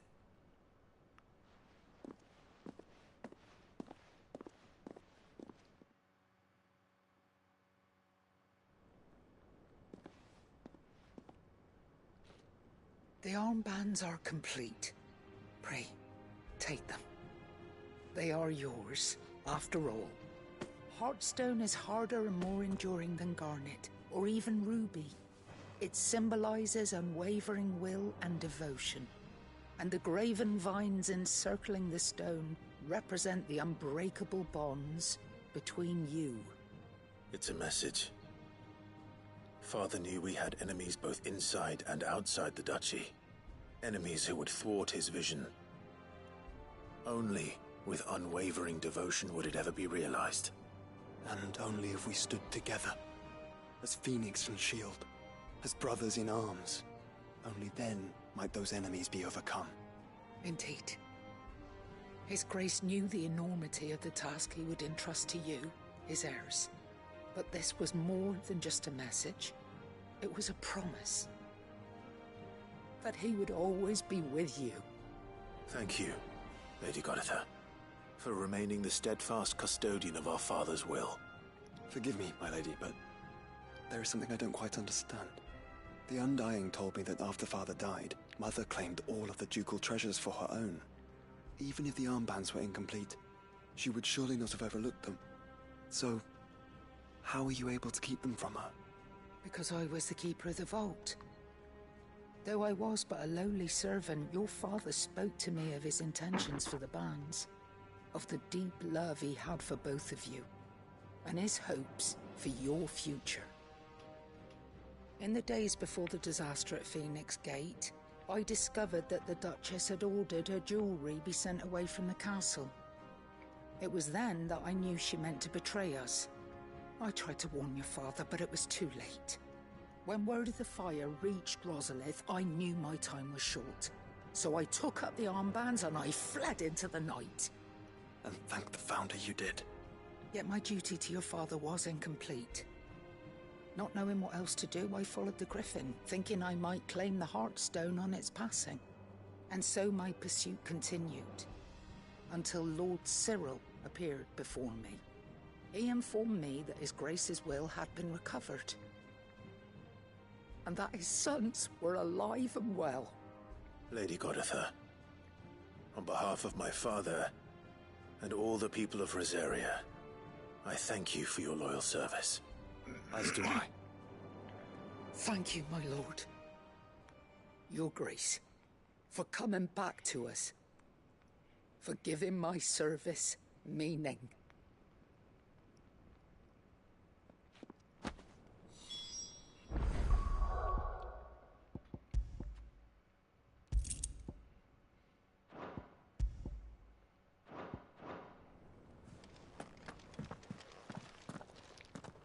The bands suit you well.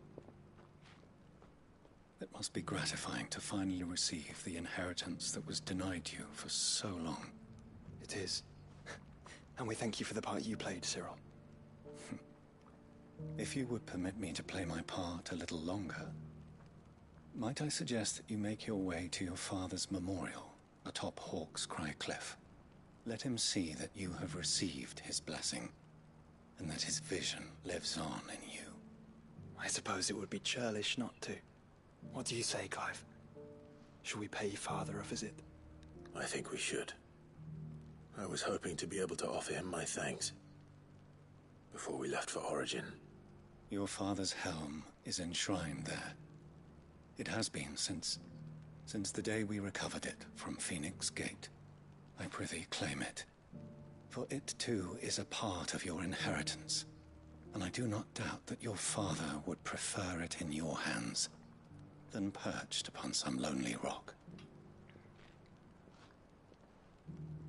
Thank you, Cyril.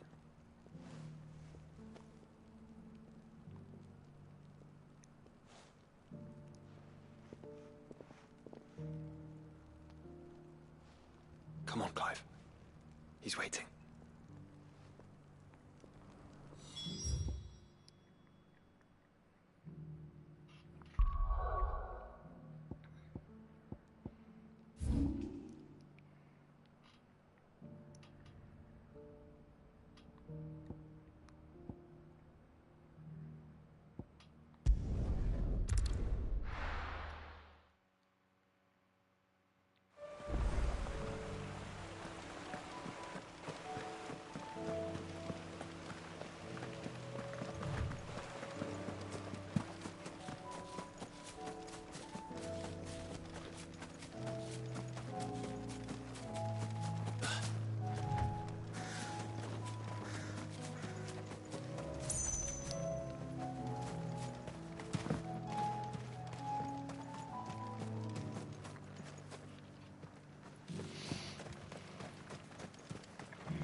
Quentin, I have a proposal for you. Do you now? Something tells me you'll be asking more of me than a cask of Gotand gold. Go on then. Propose.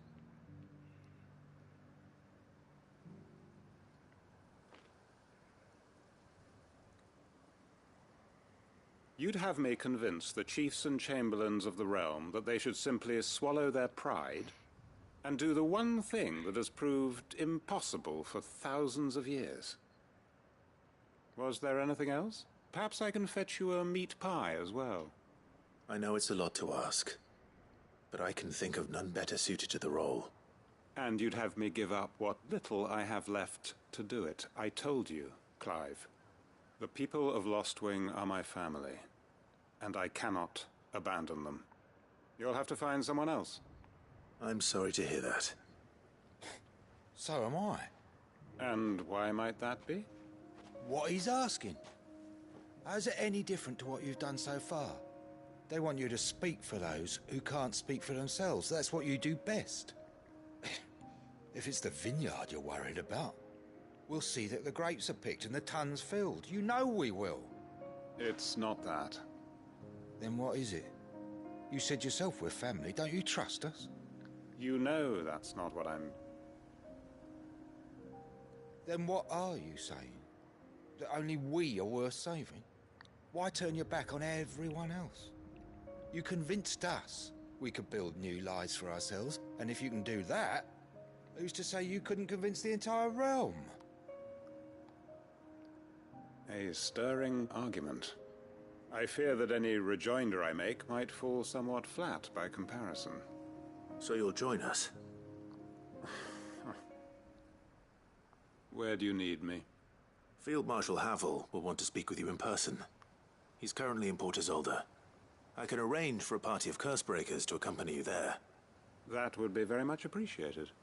I hear the roads are far from safe these days. Hopefully not for long.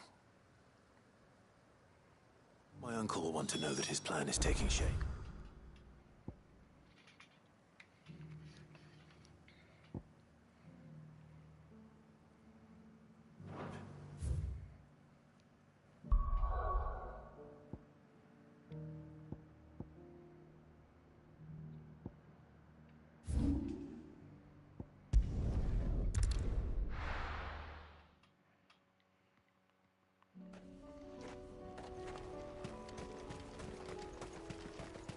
unwavering will and an unbreakable bond. Do you really think we're strong enough? To save the world? Of course. To have overcome Father's political enemies? That I'm less certain. Especially knowing what we know now. Mother was truly capable of.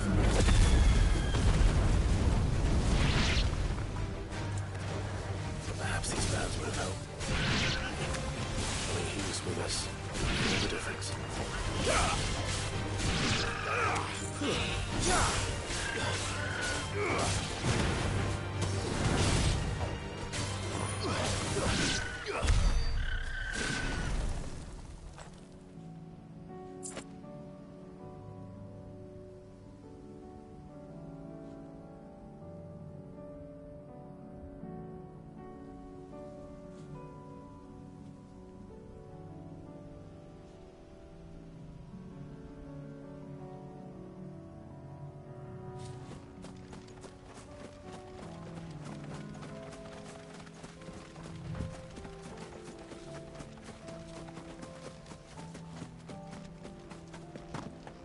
It's just back there.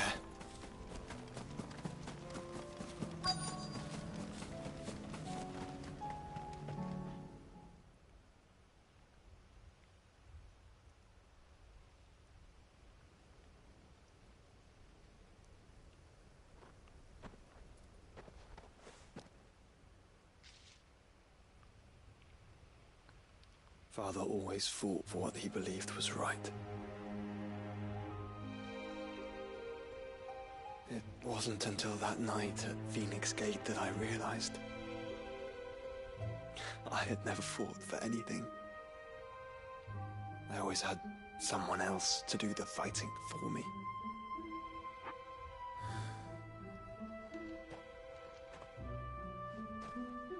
No matter how fate conspired against him, he never lost heart, never looked back, never stopped fighting. To me, he was the greatest of men. And I've been trying to live up to his ideals ever since.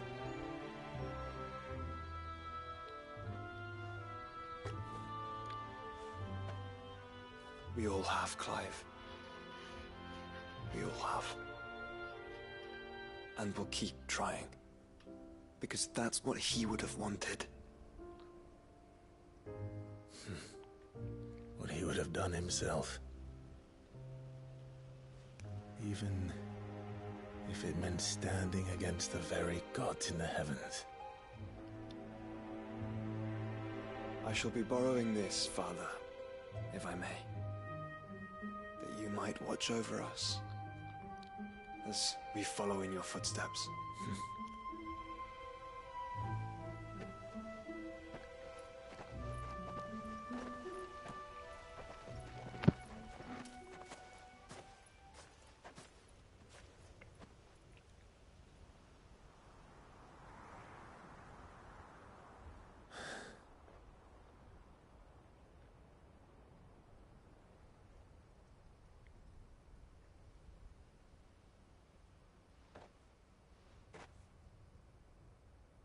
We won't lay you down.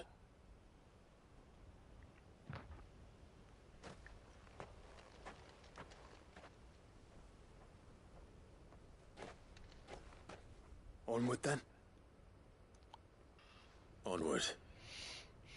To the end. And to a new beginning.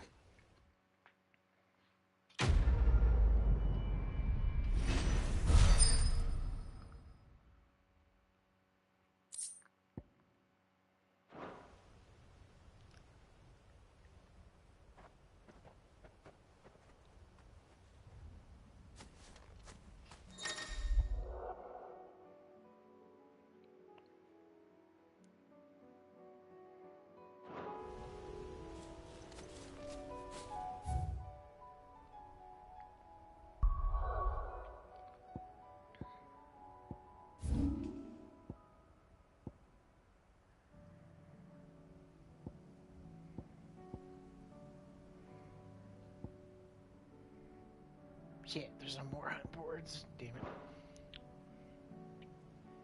Oh, god damn.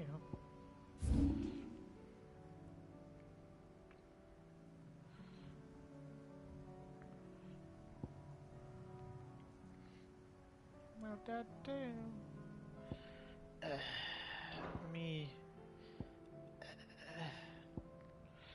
Let me go back to the hunt board, because there's new ones now, I think.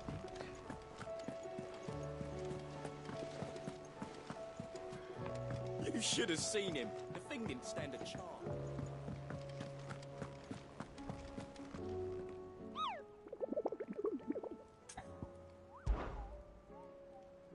I should have all of them now, right? Yeah, no. Yep.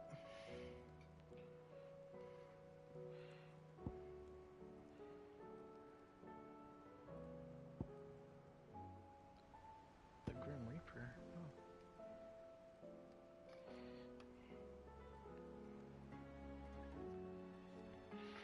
Okay.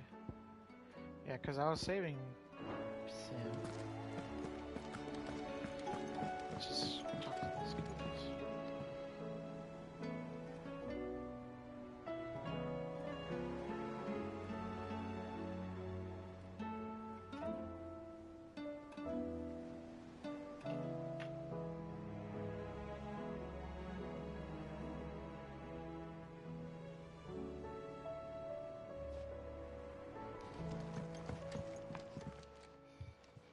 Welcome back, Sid. Welcome back, Sid. Yes. Welcome back. Trip wasn't too much of a pain in the arse, I hope. Truth be told, it was me who suggested roping you in to help with the trial. But from what I hear, things didn't go quite as planned. No, they most certainly did not. Ember lost his nerve in the face of a beast of prey, but he didn't lose heart.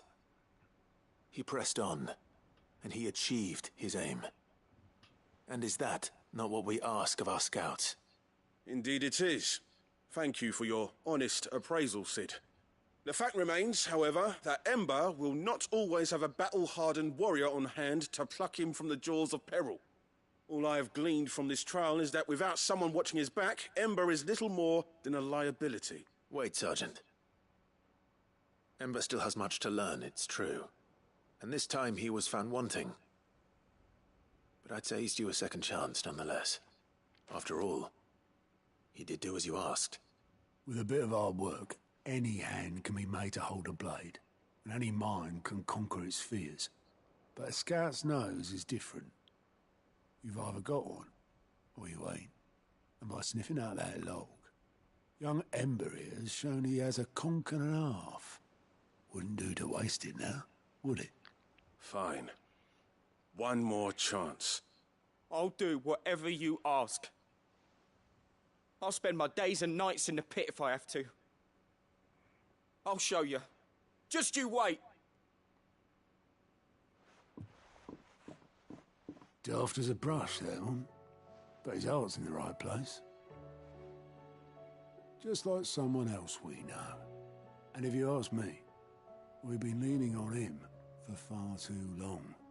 That time the curse breakers took some of the weight off his shoulders, I reckon. It couldn't hurt. Just don't tell Gav I said so, will you? I won't have him thinking he's been hard done by. Next thing you know, he'll be asking for a day off. Chance would be a fine thing. Back to work. Forgive me, Sid. This did not play out as I expected. Things rarely do these days. But that's why we need men like Ember more than ever. Men who can make the best out of a bad situation. Remember that. I will, Sid. Thank you.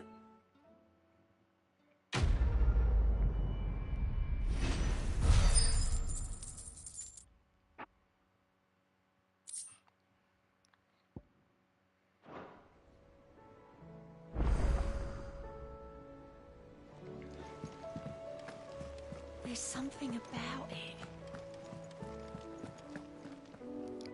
Uncle, I bring good news. The Field Marshal has agreed to your plan. Ha!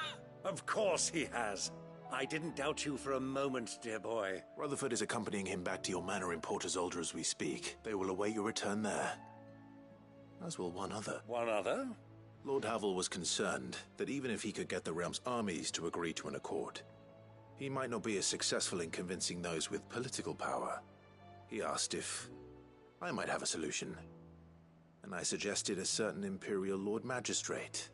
One of your Master Quinton would probably call me one of his. But yes. Another outlaw. Just the thing we need to put these rotten politicos in their places. Good thinking, Clive. I'm glad you approve. The more the merrier. Uncle, assuming Havel and Quinton can solve our problem with the armies, you still haven't mentioned how we might manage the grain shortages. Oh, don't you worry, the 7 high houses will be seeing to that. They have all agreed. Oh, of course, it did take a little persuasion. But luckily I had some unexpected help. From who? Why, you, my boy. Rumor has it that you rescued the Lady Ariane's head steward Rockford from a horde of bloodthirsty bandits. It was more of a handful. Well, the old battle-axe was so pleased. She had a shipload of talents delivered to my private docks by the next new moon. And when the other houses saw the parsimonious old crone's purse strings finally loosen, they as good as tripped over themselves in the rush to follow suit. I'm happy to hear it. Now, I must be getting back to the manor. Join us there at your earliest convenience. Of course, Uncle.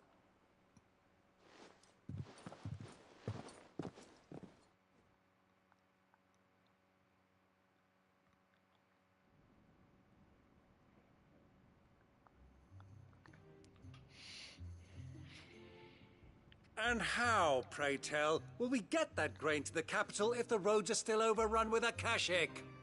You'll find another bloody road. I only have so many men, and I'm not about to send them headlong into an ether flood. That is, unless you'd have them turn as well. Well, I'd certainly eat less. Says the man with a belly bigger than a band of curls. My soldiers actually need their rations. Without any food to keep them going, they'll be dead even before you've sent them on your fool's errand. If I may, gentlemen, perhaps I might suggest an alternative approach. Though supply routes are indeed disrupted, there is no shortage of ships. Indeed, they bob away in every bay from here to Randalar, awaiting a safe haven. Allow them to make port and fill their bellies full of grain. And once those who crowd the cities are fed, ferry the displaced back to the countryside to work the fallow fields. But I'm sure that you wish to continue your discussion. Forgive the interruption. 2 such firm friends as yourselves need no help from the likes of me. Rutherford spoke fondly of the great bond between you. Us? Friends?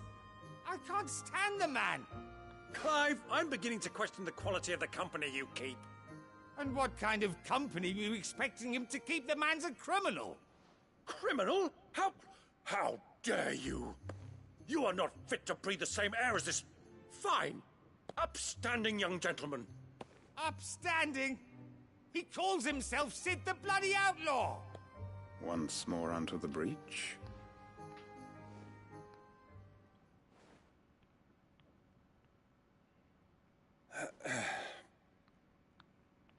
Shall we begin again? What we seek here is not to create a new nation, nor to claim the thrones of those that already exist. We wish simply to bring stability to the realm that mankind might weather the current storm. And to do that, we must convince those in power, the generals, the statesmen, the nobles, that our cause is just. There will be disagreements, yes, and I imagine some resistance, much resistance. But we cannot let that deter us. If we show them the path, show them that we walk it ourselves, then I am confident they will follow. The fate of the world lies in my nephew's hands, but the well-being of her people lies in ours. And we must not squander the chance that Clive has given us. Uncle Byron, Now, with that settled, let's move on to the signing of the accord. For what great moment in history hasn't been accompanied by a little ceremony?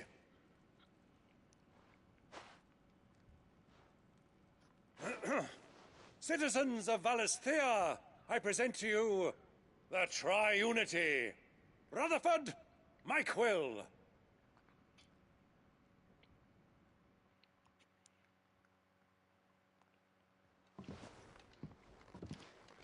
Well, my boy, the stage is set. That it is. This is the role you were born for. Now I ask only that you trust in the talents of your supporting cast. We shall play our parts to the best of our abilities, that you might have the opportunity to shine. The realm needs its Sir Crandall.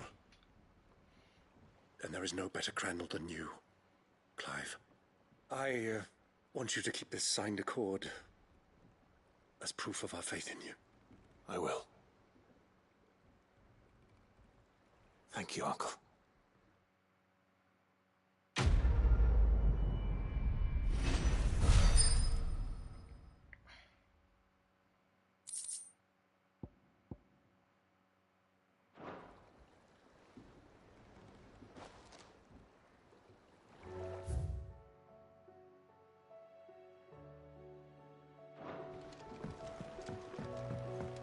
What do you think that thing is?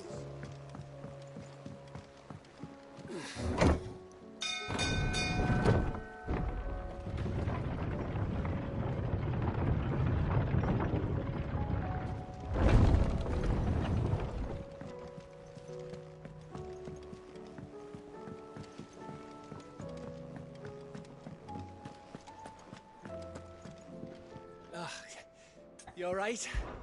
Something troubling you? No more than... It's just...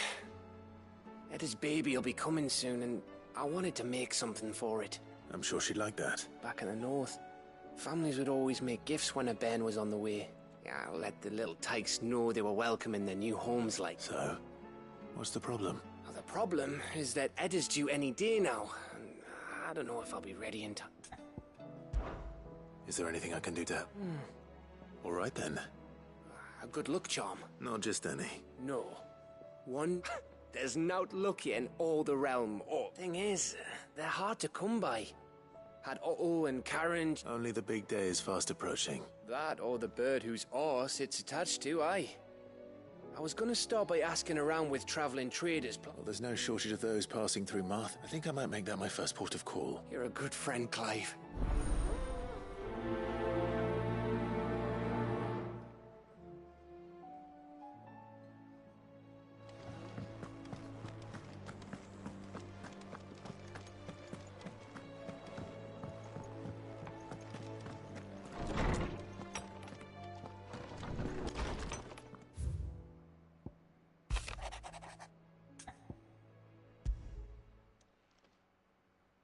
If Joshua's worried about Jill, I should go and speak with him.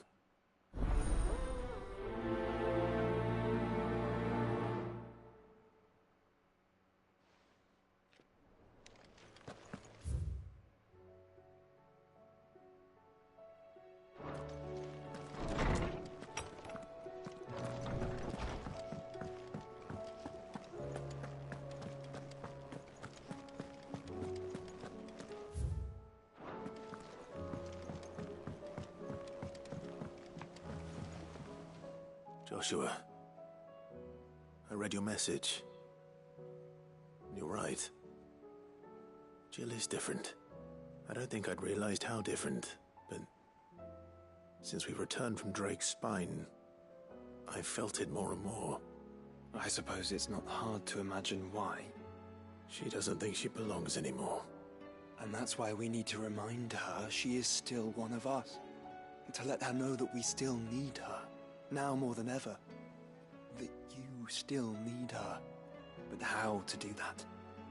When last we were truly close, we were but children. Of course.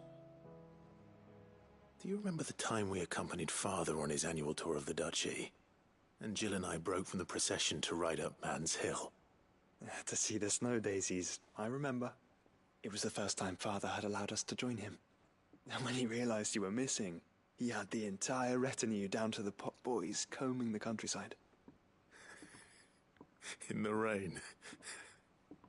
A thunderstorm forced us to take refuge in a grove of oaks before we'd even made it halfway there. It was the Lord Commander who finally found us, and needless to say, he was none too pleased. Then it seems you and Jill have unfinished business. What do you say? Man's Hill.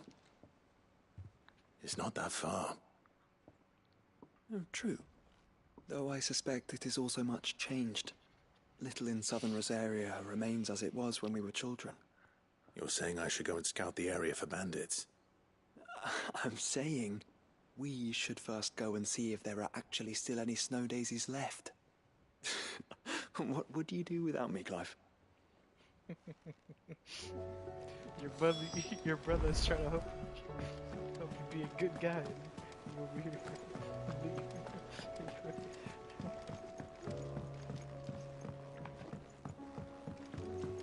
Twin sides, hundreds of which one is it? Welcome to the Patron's Whisper. All yours. All done?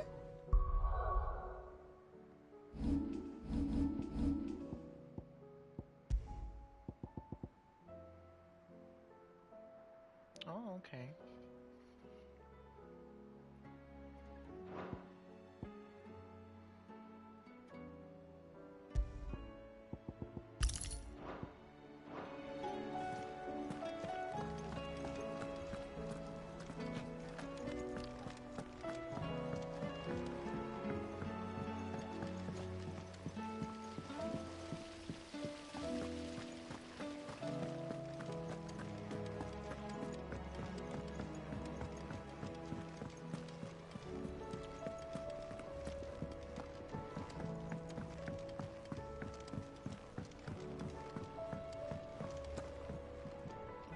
Mid, tell me this is all you need.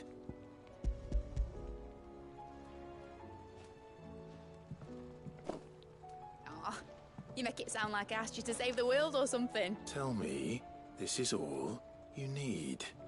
It's most of what I need. After you left, I went over the figures again, and I realised I'd forgotten a 1 and a 0. And a cogwheel. Just a tiny one. Though, that's the problem. Gears that small are a bastard to make, and I may have lost the one Blackthorn spent a fortnight toiling over. Wait. The children. When they took apart your scales, there was a tiny brass gear. Now that I think about it, they didn't use it when we put the scales back together. The young'uns? But why would the... You know what? I don't want to know. I'll keep working on the model. You go and find that cog. Blames it on the kids, you fucking asshole. Has Midadol mentioned a new project yet? Sid! Is Mid still hiding from us? She wasn't hiding. She's fine. She's just busy working on her next project. A new invention? What is it? What is it? Is it an airship? I bet it's an airship! Do you think she'll let us help? That just so happens to be why I'm here. She needs something special, something only you three can provide. A brass gear. A tiny one. One that might fit on, say, a set of scales. Oh, the one you forgot! We remember! We saved it, just in case. It's in the bag of bits. Since your lesson, we've been disassembling, then reassembling everything we can find. All the pieces that are left over, we keep under our beds, just in case. That's good to know. Look! I found it!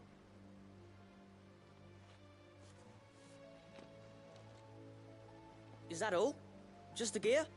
We have more parts if Mid needs them. That's all for now. But I'll let Mid know about your hoard. Just in case. Thanks, Sid.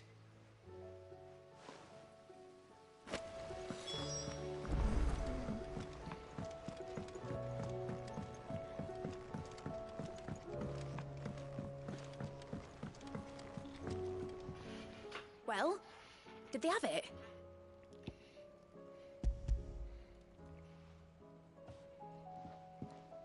They did. And they kept it somewhere nice and safe. Will it work? Will it work? He's perfect! You're a genius, Clive. What exactly are you going to use it for? Only the most important job of all. The wings aren't going to move on their own. But with the right cog in the right place... Well, you just wait and see.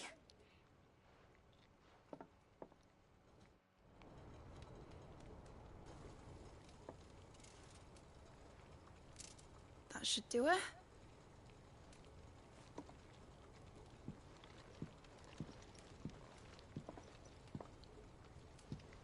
Here goes nothing.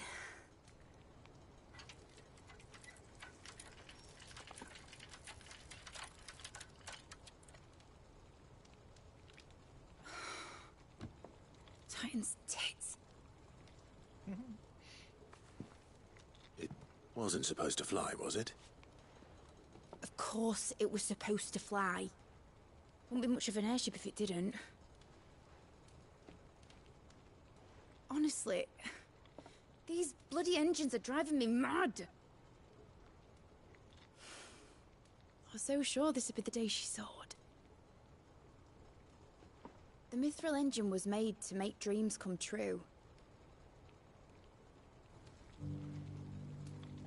But maybe this is one dream the world's better off without.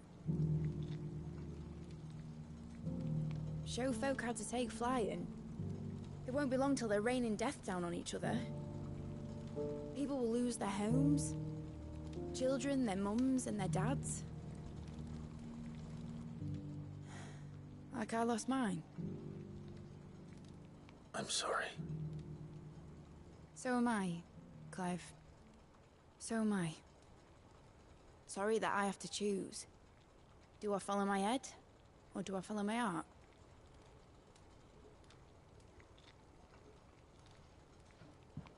Good question.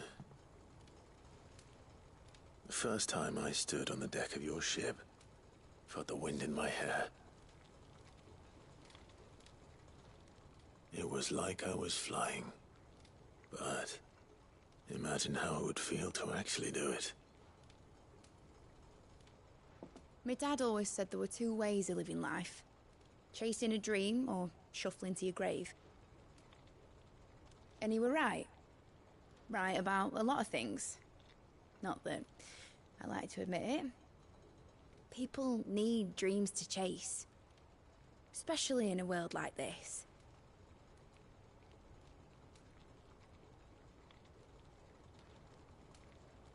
Right. When this is over, I'm gonna take all my Mithril engines to Zemeckis and sling them over the edge. I won't have my dream end up turning into someone else's nightmare. But all that hard work... All that hard work will not be used for war, Jamie. But it ain't like it'll be gone. Tell me, Clive, have you ever been on a treasure hunt? Not since Joshua and I were boys. Why do you ask? Because I'm gonna bury the engine schematics and leave behind a little riddle telling people where to find them. A really hard one, so that only the most dedicated dreamers will ever be able to work it out.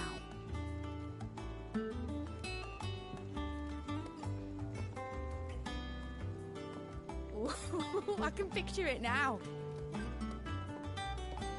Some daft general squinting at the words with a gormless expression on his mug. Like that one, yeah. Right.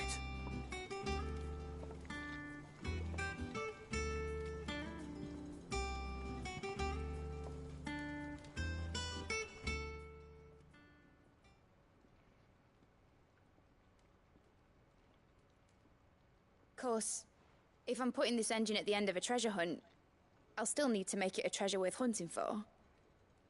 Won't be much of a prize if it couldn't even make a toy boat fly after all.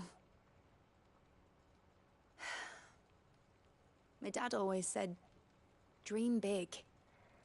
But it ain't the size of a dream that's important, is it, Clive? Only that it's a good one. and I reckon I've got a fair few good uns left in me. I'm sure you do.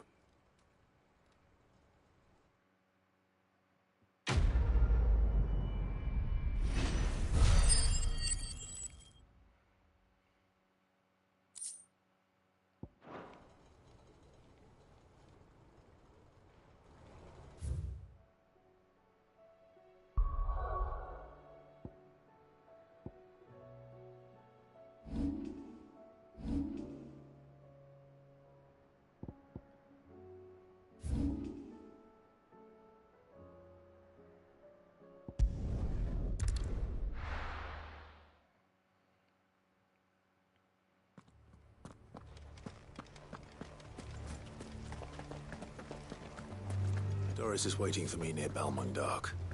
The longer she's out in the open, the more likely she is to be found by a Kashik. I need to hurry.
There were no guards, I take it.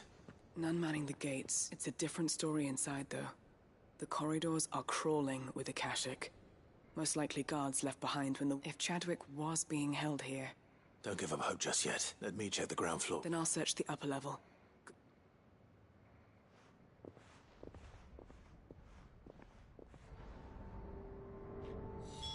Just how bad are the floods inside the walls? Bad enough to turn a bearer.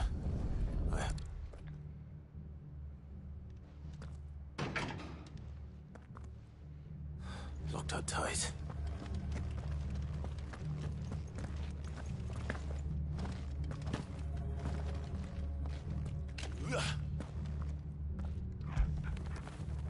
After it.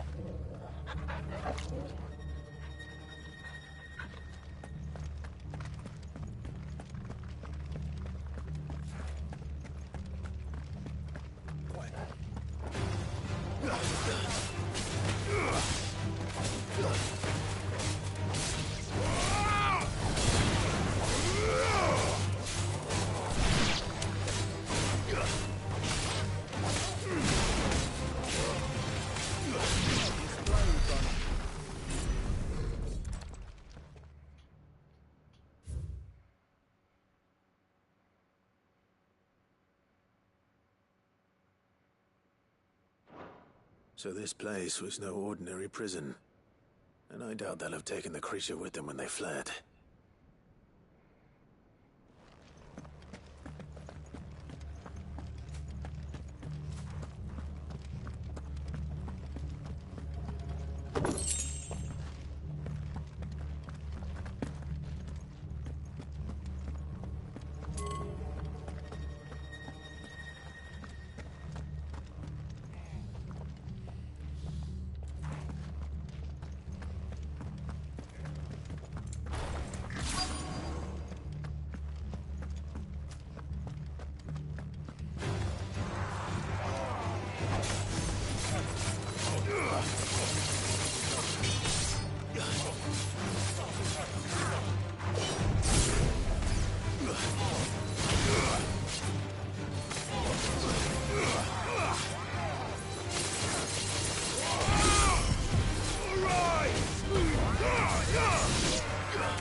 Minimal loss of Waluda lives. And what happens when they run out of bearers? Even the Imperials take better care of their branded than that.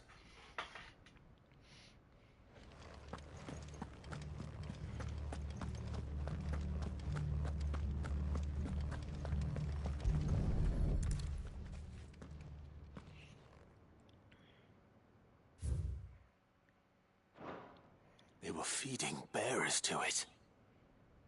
This is even worse than I'd feared. Nothing but a Kashyyyk down here. Hopefully things are looking better upstairs. I should go and see how Doris is getting on.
No lock downstairs.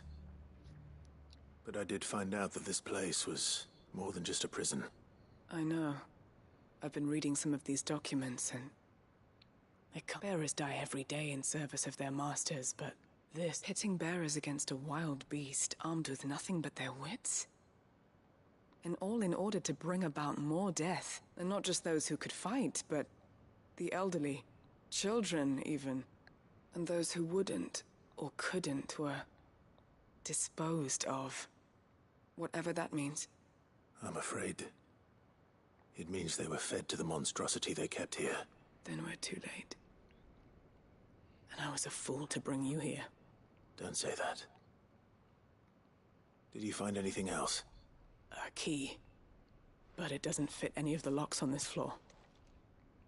Perhaps it will fit one of the doors downstairs.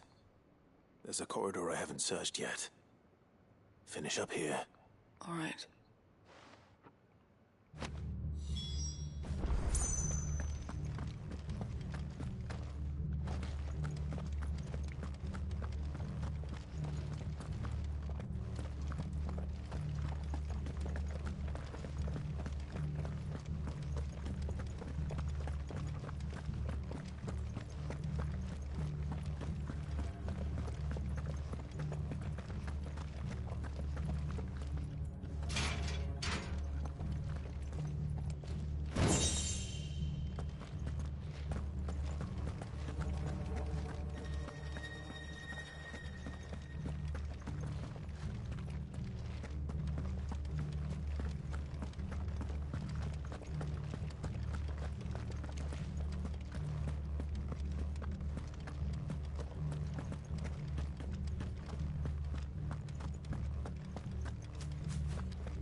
we can find down here.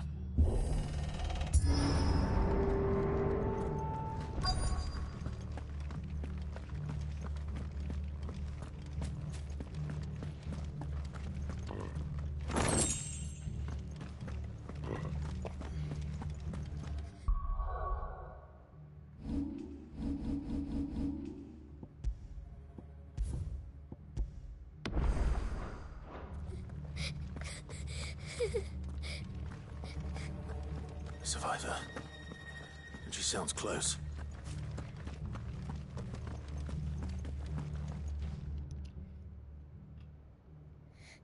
Who are you? There's no need to be afraid. Are you alone? Are there any other survivors? Some of the guards. They're still here. But something's wrong with them. Everyone else was eaten by the monster. Thank the Founder. It was worth our coming. But I'd rather we didn't linger. Ready when you are. You poor thing. He must have been terrified. Did Chadwick send you? What? He fought the monster. Distracted it so I could run away. He must have sent you. He promised to free the others too. Where is he? He opened your cell, didn't he? He wouldn't be here otherwise. Chadwick.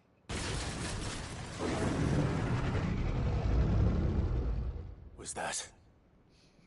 Monster's back! We have to get out of... Doris, keep the... All right. You put that bearer-eating bastard in the ground. It's out there waiting for me. I can't let it live. Not if it's got a taste for bearers.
Finally. Sid, are you hurt?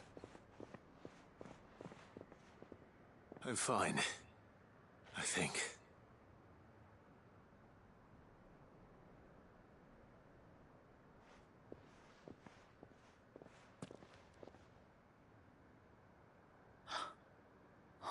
No. What is it? A diary. I gave it to Chadwick before we went our separate ways. He was here. Do you think that creature? I'm sure he fought bravely to the last. The girl is safe thanks to him. Chadwick. You fool. Come on. We have to get her back to the hideaway. We don't want his sacrifice to have been in vain. No. Of course not. I'll see that she's looked after from now on. It's the least I can do.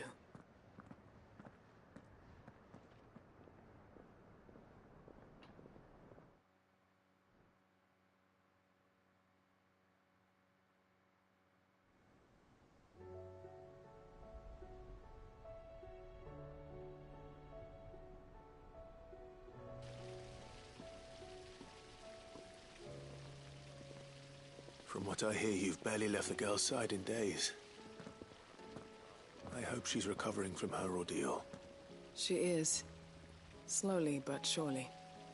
She's far tougher than she looks. I thank the flames we found her. If we hadn't... I know. But we did. I'm sorry we weren't able to save Chadwick. There's no need to apologize. Without your help, I would never have found out what happened to him. How he fought to the bitter end to save her. To save Haida Marie. That's the man I remember. The man I thought of as a brother. I wish I could have met him. I'd like to hear more about your past. If you don't mind, that is. Of course. You already met my former master. She trained Chadwick and I to do two things. Kill and obey. We were supposed to be sold to the highest bidder when the time came. But no bid was ever high enough to convince her to part with us. For years we were her daggers in the shadows. But we could never quite shake our doubts about the things she made us do. And then, one day, we just couldn't do them anymore. So we escaped. But staying together was out of the question. They would have found us too easily. After so many years of training, the pull to serve was always strong. It scared me to think he might have taken another master, become a dagger in someone else's hand. But even in captivity, the battles he fought were his own. And he died not as someone's tool, but as a hero. Haida Marie is proof of that. Bearers can cast off their shackles. And the Cursebreakers will show them how. I'll fight until my dying breath to see it done. For Chadwick, and for all of us. Thank you, Doris. We'll be counting on you.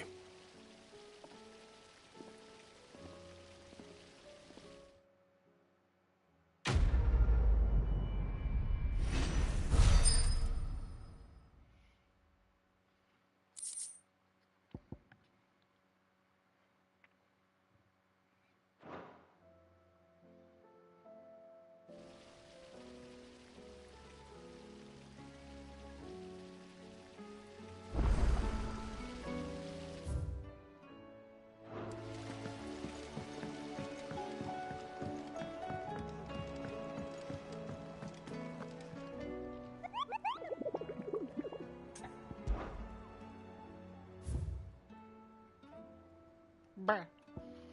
I killed one.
Okay, so we're probably gonna use a different.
much for you, eh, Torgal?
The entire village looks abandoned.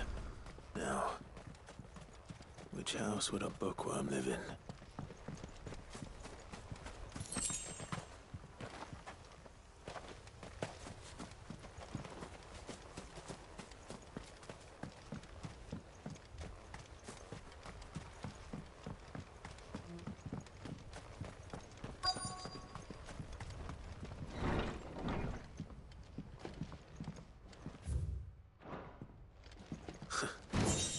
His interests were certainly varied. This is it. But if what it says is true, I need to get this back to the hideaway.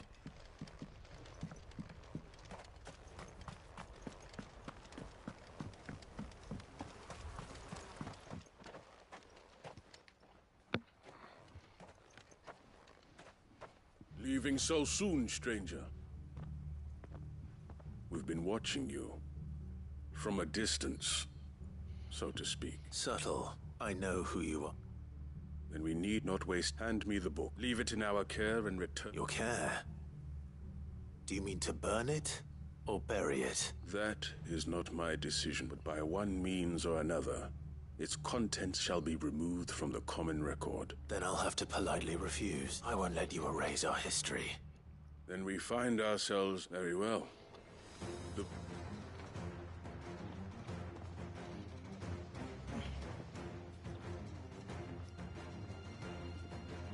Let's see, shall we?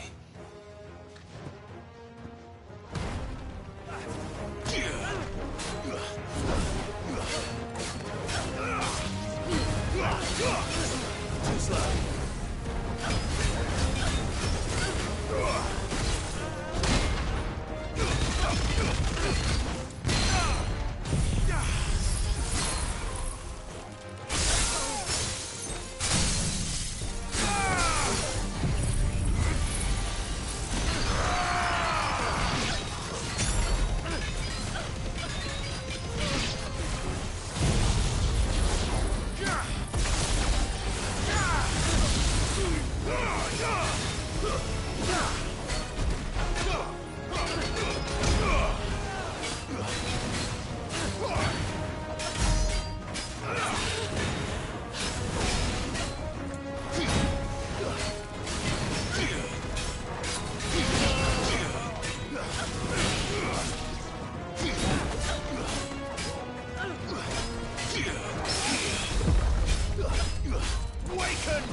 Impressive. But we have other means. We shall claim the book yet. Why do you want it so badly anyway? It lays out in no uncertain terms the vanity and avarice of mankind. It tells the shameful history of the persecution and oppression of a gifted few by a giftless many. Would you say that this interpretation was correct? I don't know. You don't know. Your sword may be sharp, but your wits are dull. So let me answer for you. There is no correct interpretation of history. That a series of events took place may be proved beyond a doubt. But there can be no single, immutable explanation as to why they came to pass. It is a question of numbers and of belief. If enough people believe that a set of events occurred for a reason, so you're trying to control the truth? We are trying to protect people from themselves, from knowledge that would bring them naught but pain. That is all. You may keep the book. For now. The world is small. We shall meet again. Until then. Wait. Damn it. Let's get this back to Vivian. Perhaps she can explain what that was all about.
This must be the orphanage. Hopefully the registry is still here.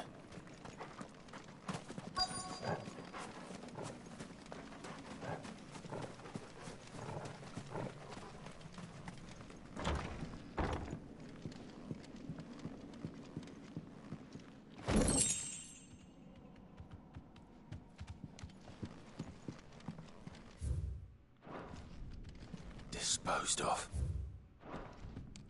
Conditioning.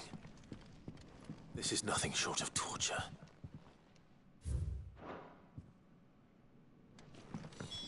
This reads like a suicide note. Did the director go through with his plan? There's only one way to find out.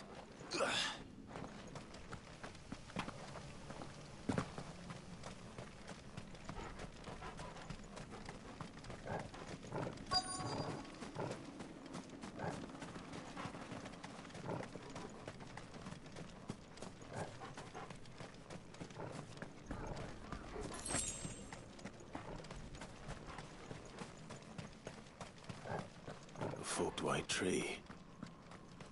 This must be the place.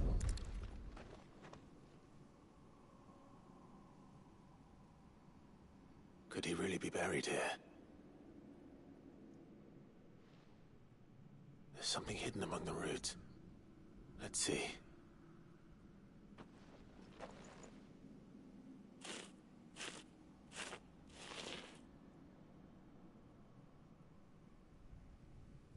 This must be the registry.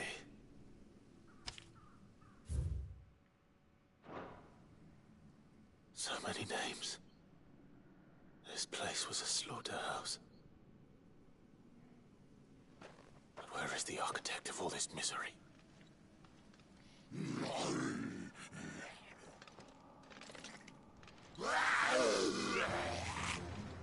It was only a matter of time, I suppose. This place is cursed.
I'm done here. Let's get the registry back to Herman.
This be Nickelberg.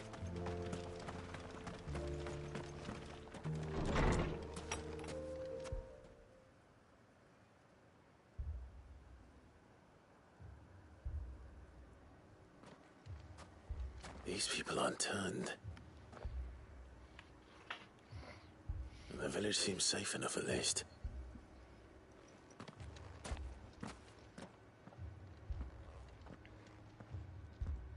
What is going on here? Ah. Did you too heed the call? Heed the call? No, I came, to be honest, I wasn't sure I'd find him here. Let alone all of you. Is that so? What are you doing here? Is this where you live? It is my home. The others, they heeded the call. You keep saying that. They came here to perform the rite, just as King Barnabas instructed. This village is their altar, where they shall cast their souls upon the gentle waters and give themselves to the Lord. Give themselves? Oh, Lord, cleanse us of our sin. Let us be reborn in you. Free us from the torment of this mortal realm. They want to be saved. Forgive me. But did another foreigner, like me, come here? He was probably wearing a cowl. You mean the traveler from Storm? Yes. He's staying at my house. Thank you. They seek the same salvation Barnabas did. At least the third chair still lives. Let's go and find him.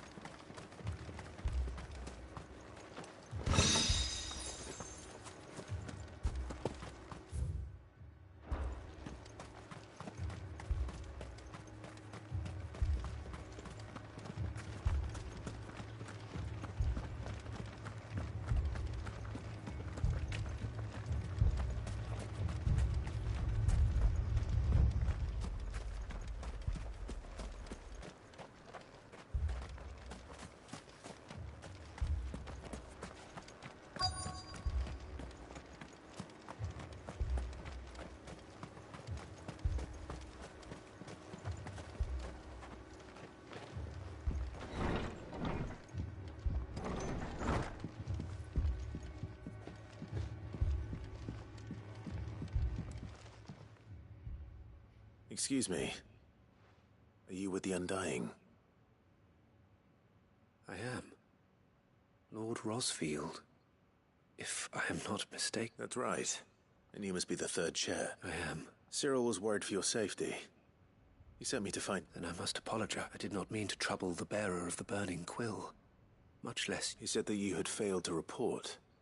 I came here to study the followers of this new faith.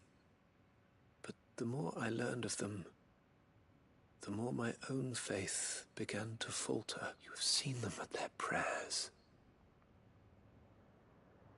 They devote themselves to the veneration of their Lord with a fervor I have never seen before, praying night and day that they might be rid of their wicked wills and reborn in their Saviour's light. Not that they might be granted respite from their worldly woes, but so that they might continue to serve him with all of their being. I, too, swore to devote my life to the service of my Lord and Master, but this...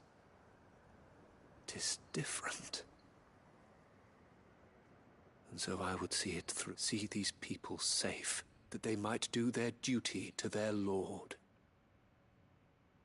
even if it should keep me from doing my duty. You do understand what their dream is? I do, my lord. They would cast aside their wills and become a cash. I know that it may be hard to believe, but to these people, that is the very essence of self. Forgive me, my lord, but I must remain here. Did you hear that, my lord? I'll go and find out what.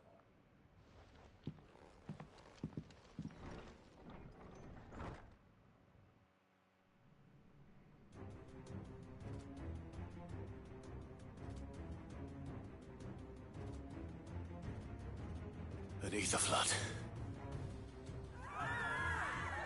There must be some...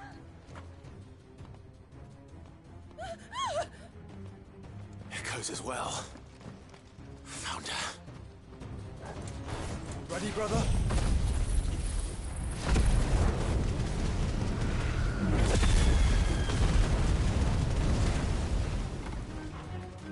Ready.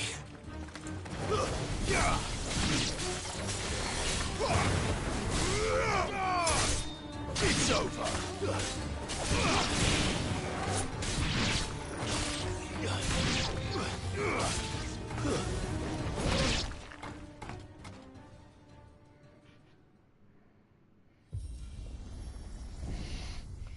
What now?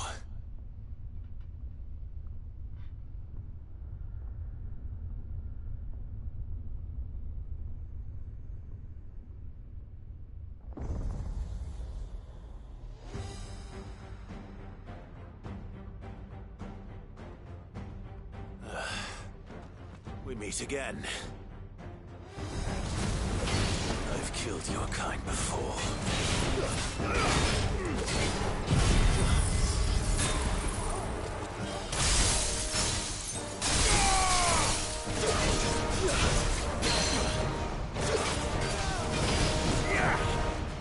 Soil and stone!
Damn it.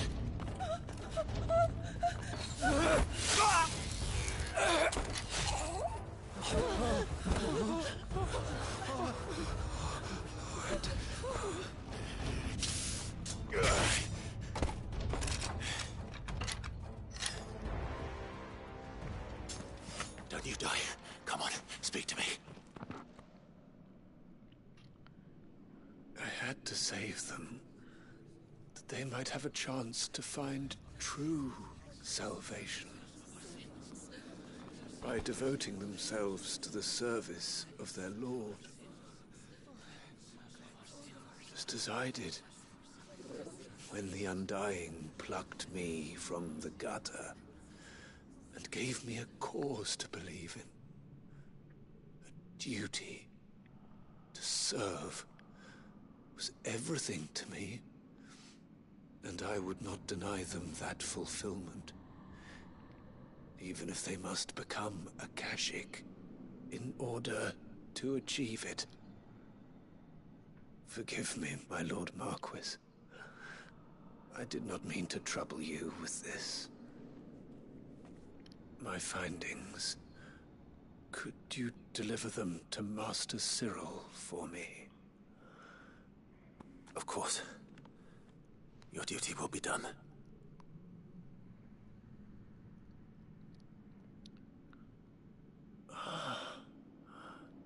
Look, my lord. They are saved.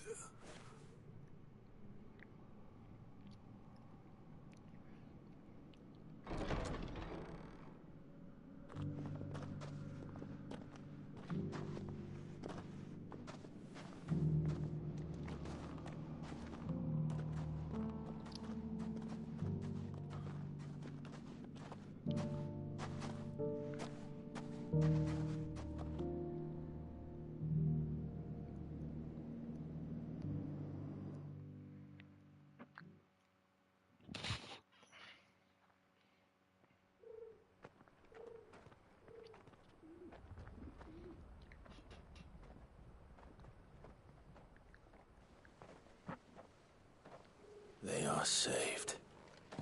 Found her. I should get this report to Cyril.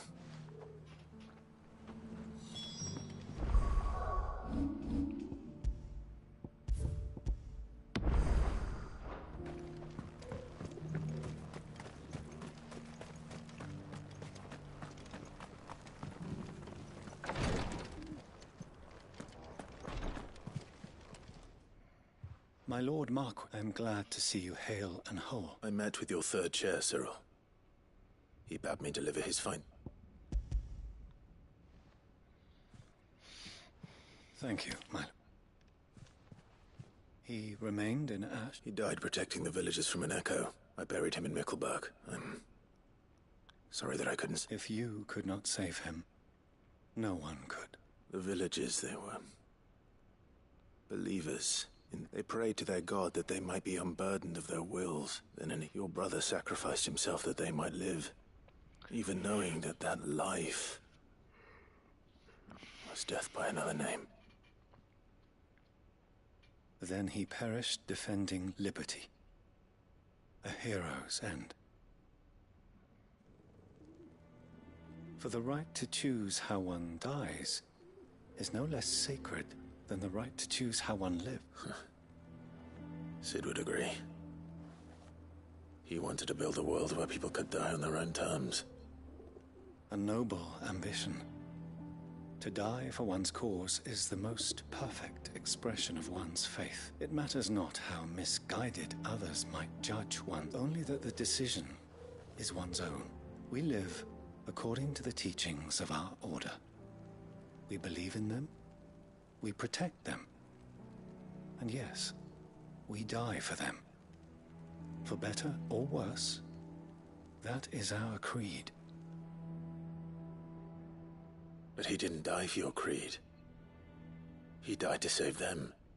And you still believe that what he did was right? I believe that he believed it was. We of the Undying are not slaves, but willing servants, and this was his will. The ultimate expression of it. All right. I'd like to know this man's name, Cyril. To know the names of all the Undying who've fallen in the line of duty. They died serving my house. It's only right that is my... Of course, I shall fetch the Book of my lord. It has been, and shall ever be, the greatest honor of my life to serve. Though our duties may differ, yours is no less important. I pray with all my heart for your success, and were they here, I have no doubt but that every one of my fallen brothers and sisters would feel the same.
Looks like we're working something up.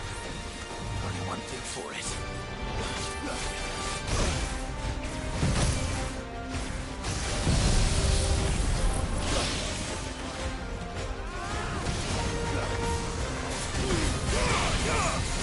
Guess we're ready.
Welcome.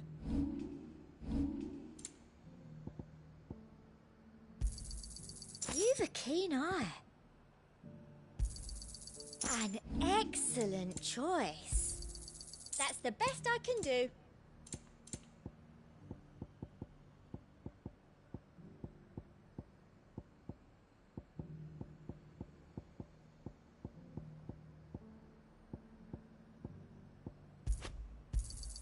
I doubt you'll get more than that in the capital.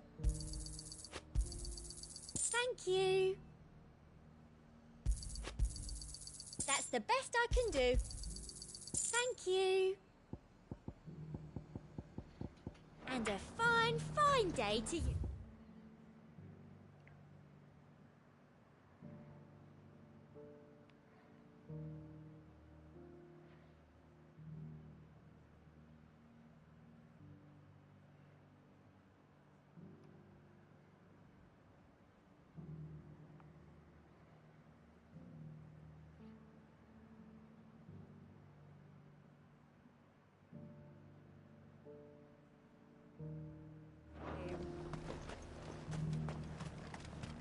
And how might I help the garrison today?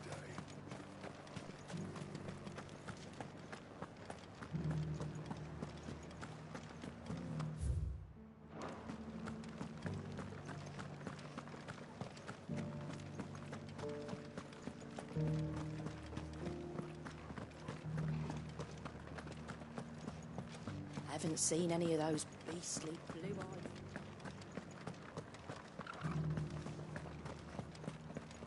Do be careful. I will.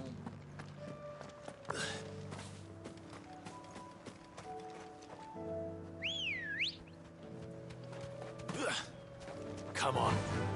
Faster!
Welcome.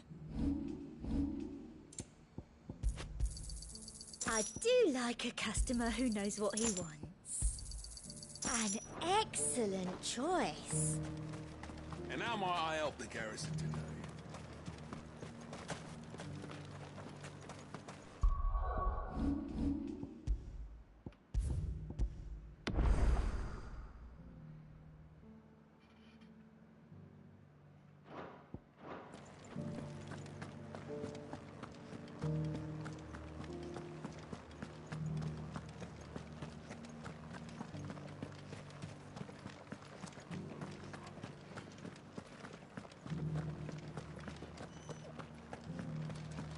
Haven't seen any of those beastly blue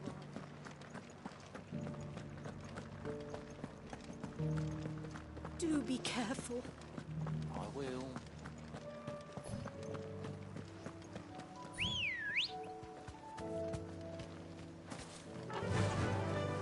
Fly, Ambrosia.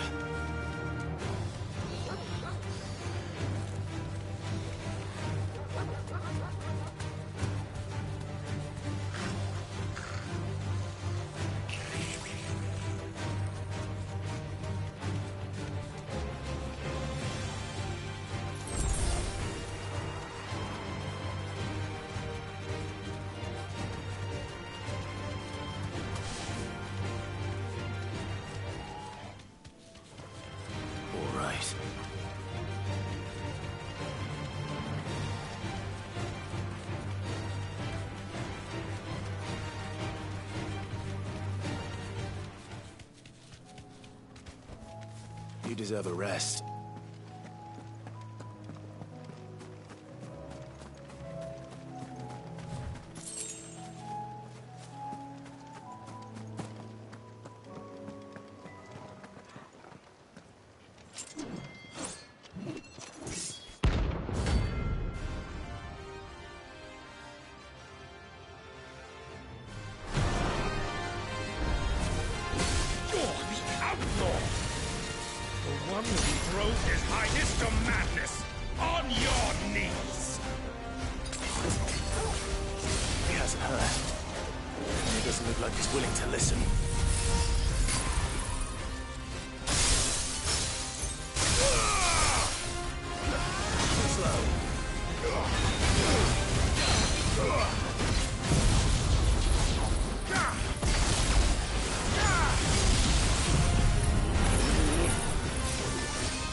Damn it.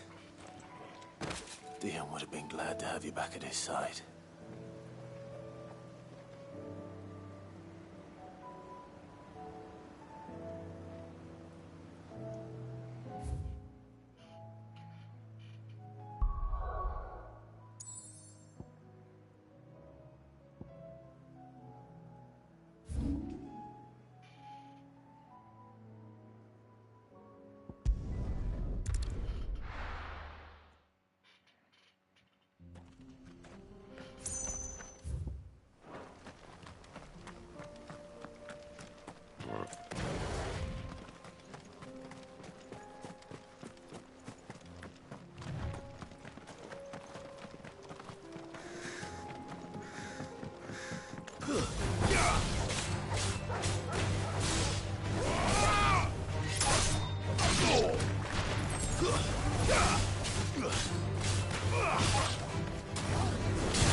Aye, it's a dangerous world out.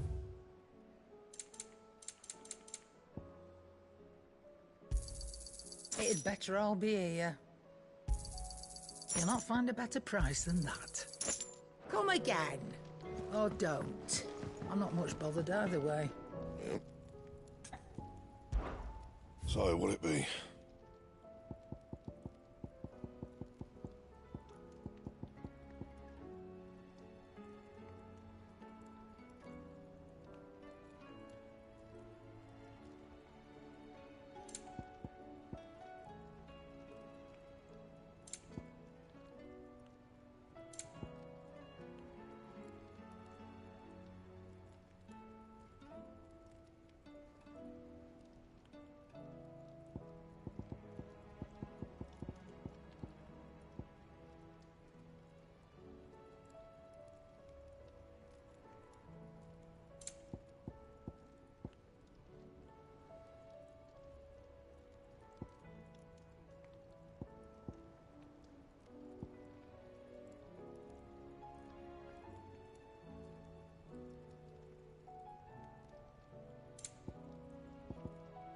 Anything else? First the skies, then the crystal. What next? The advent of great... Say what you will, Lady Karen has seen her...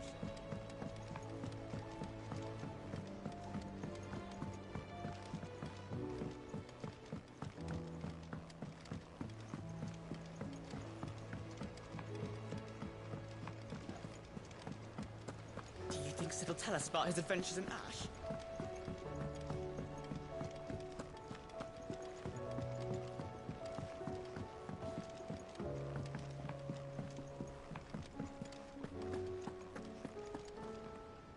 I hear that you traveled to Ash. Sid, did you by hand? I did.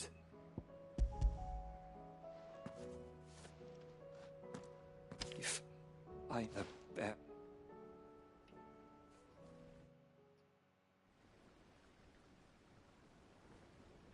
The director was a brutal man. He got no worse. The registry was all I found, but there was no sign of a body. Nor any record of what happened to the children after the orphanage closed. I pray that at least all their names are here. My friends. My light in those dark. I can still remember their faces.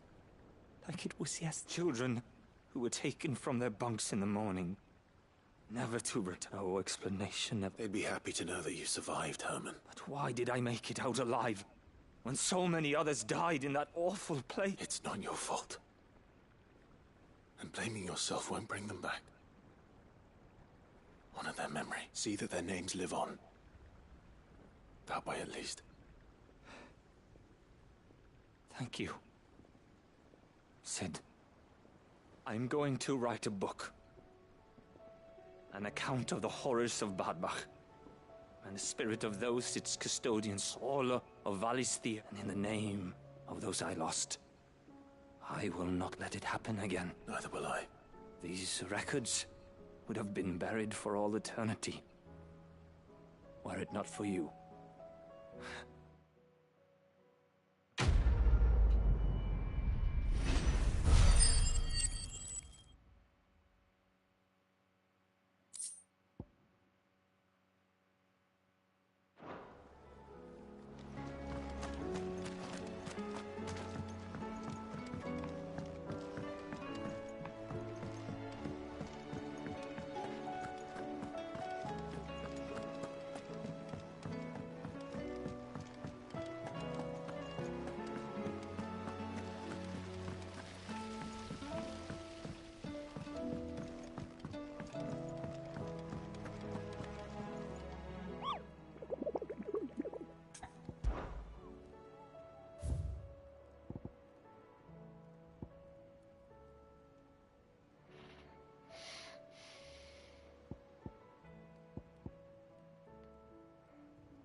Welcome to the Patron's Whisper.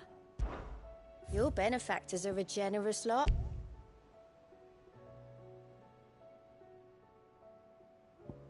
Best of luck out there, Sid.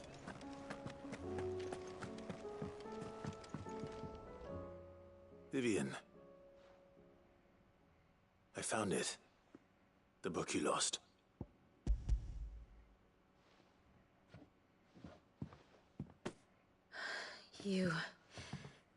You found it. Thank you, Clark. Even though I asked this of you, I was not entirely sure it would be possible. I feared the executors had seized every copy. I met with one of these executors, and I convinced him to let me keep it. He told me something, that the truth is just a matter of collective belief, and that if enough people believe a lie, that lie becomes the truth. It does. But it also means that the truth is not immutable. That it can be changed, provided that those who wish to change it can convince enough people that their perspective is the correct. As the sad history... You said that the book inspired you to become a scholar. It did. Or its author, rather. She was a heretic, you see. A firebrand and a dissenter. A gallows stood ready for her in every corner of the realm. And by shunning society, or perhaps being shunned by it, she stumbled upon a truth so potent that an entire realm trembled at the prospect of its utterance. I, too, have always felt somehow set apart from the world of men. A stranger to my own species. She taught me that my solitude was not a curse, but a gift. And that, though my journey to the truth might be a lonely one, what I found at my destination would be more than worth the cost. Do you still feel that way? That you're not one of us? Honestly, I'm not entirely sure anymore. Since coming to the hideaway, I find my thinking somewhat clouded. Perhaps the result of studying mankind from a rather closer perspective than I had intended. But the more I study, the more I find value in this perspective. In looking not from the outside, but from within. So if you'll permit me, I'd like to continue my work here. Remember, Clive, when enough people believe, belief begets truth. Give the men and women of this benighted world the gift of truth. Make them believe in you, as I do. I'll try, Vivian. I'll try.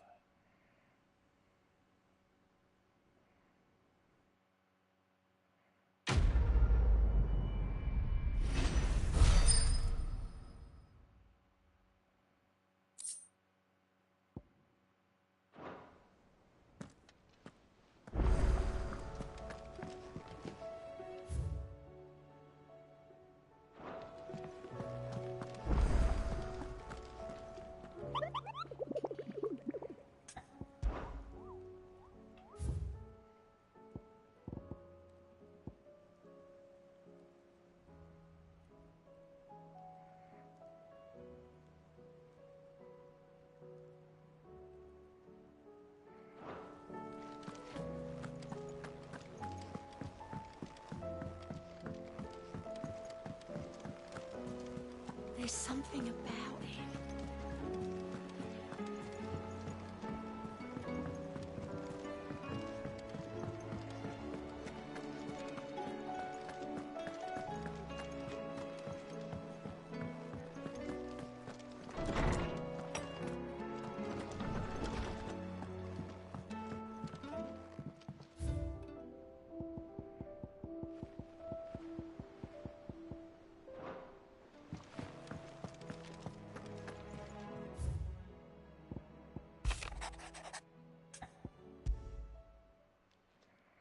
It's usually me making demands of Hippocrates.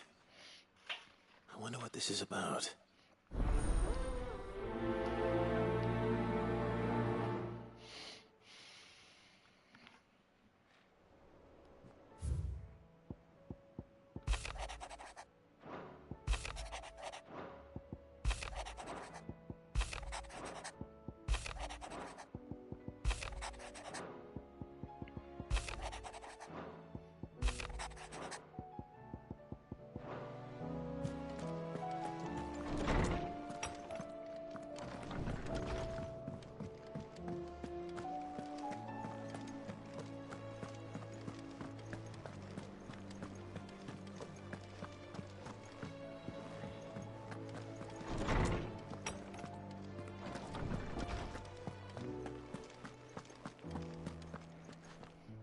Lawsman Harpocrates. Ah, yes. You spoke of making... Then I should begin by telling... This was some years ago, of course. At that time, I was counted among the foremost to supervise, all to ensure... Alas, Have you spoken with him? No, His Highness always seems so preoccupied, not when I know he... The guilt weighs heavily on him, I know. But as he... When I first met him, and I did nothing to... It is one of my greatest regrets. And what he truly needed...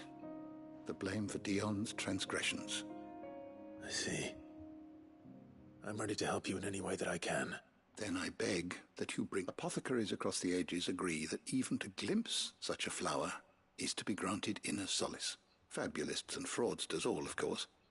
But there is oft a seed of truth to be found, where even the most Well, it can't hurt to try. Where can I find this flower?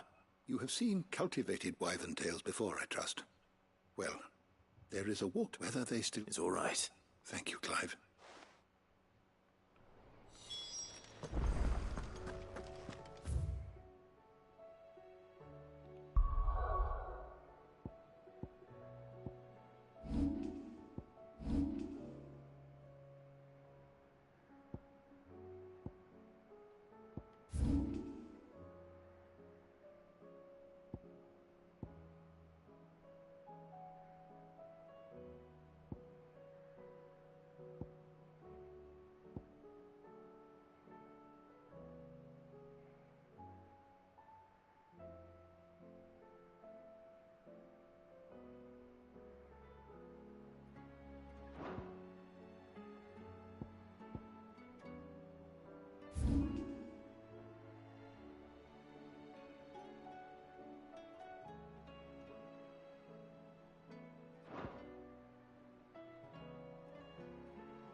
Alright, I'm gonna take a break because I gotta go buy food for Thanksgiving. Let's hope one of the merchants here has what Gav needs.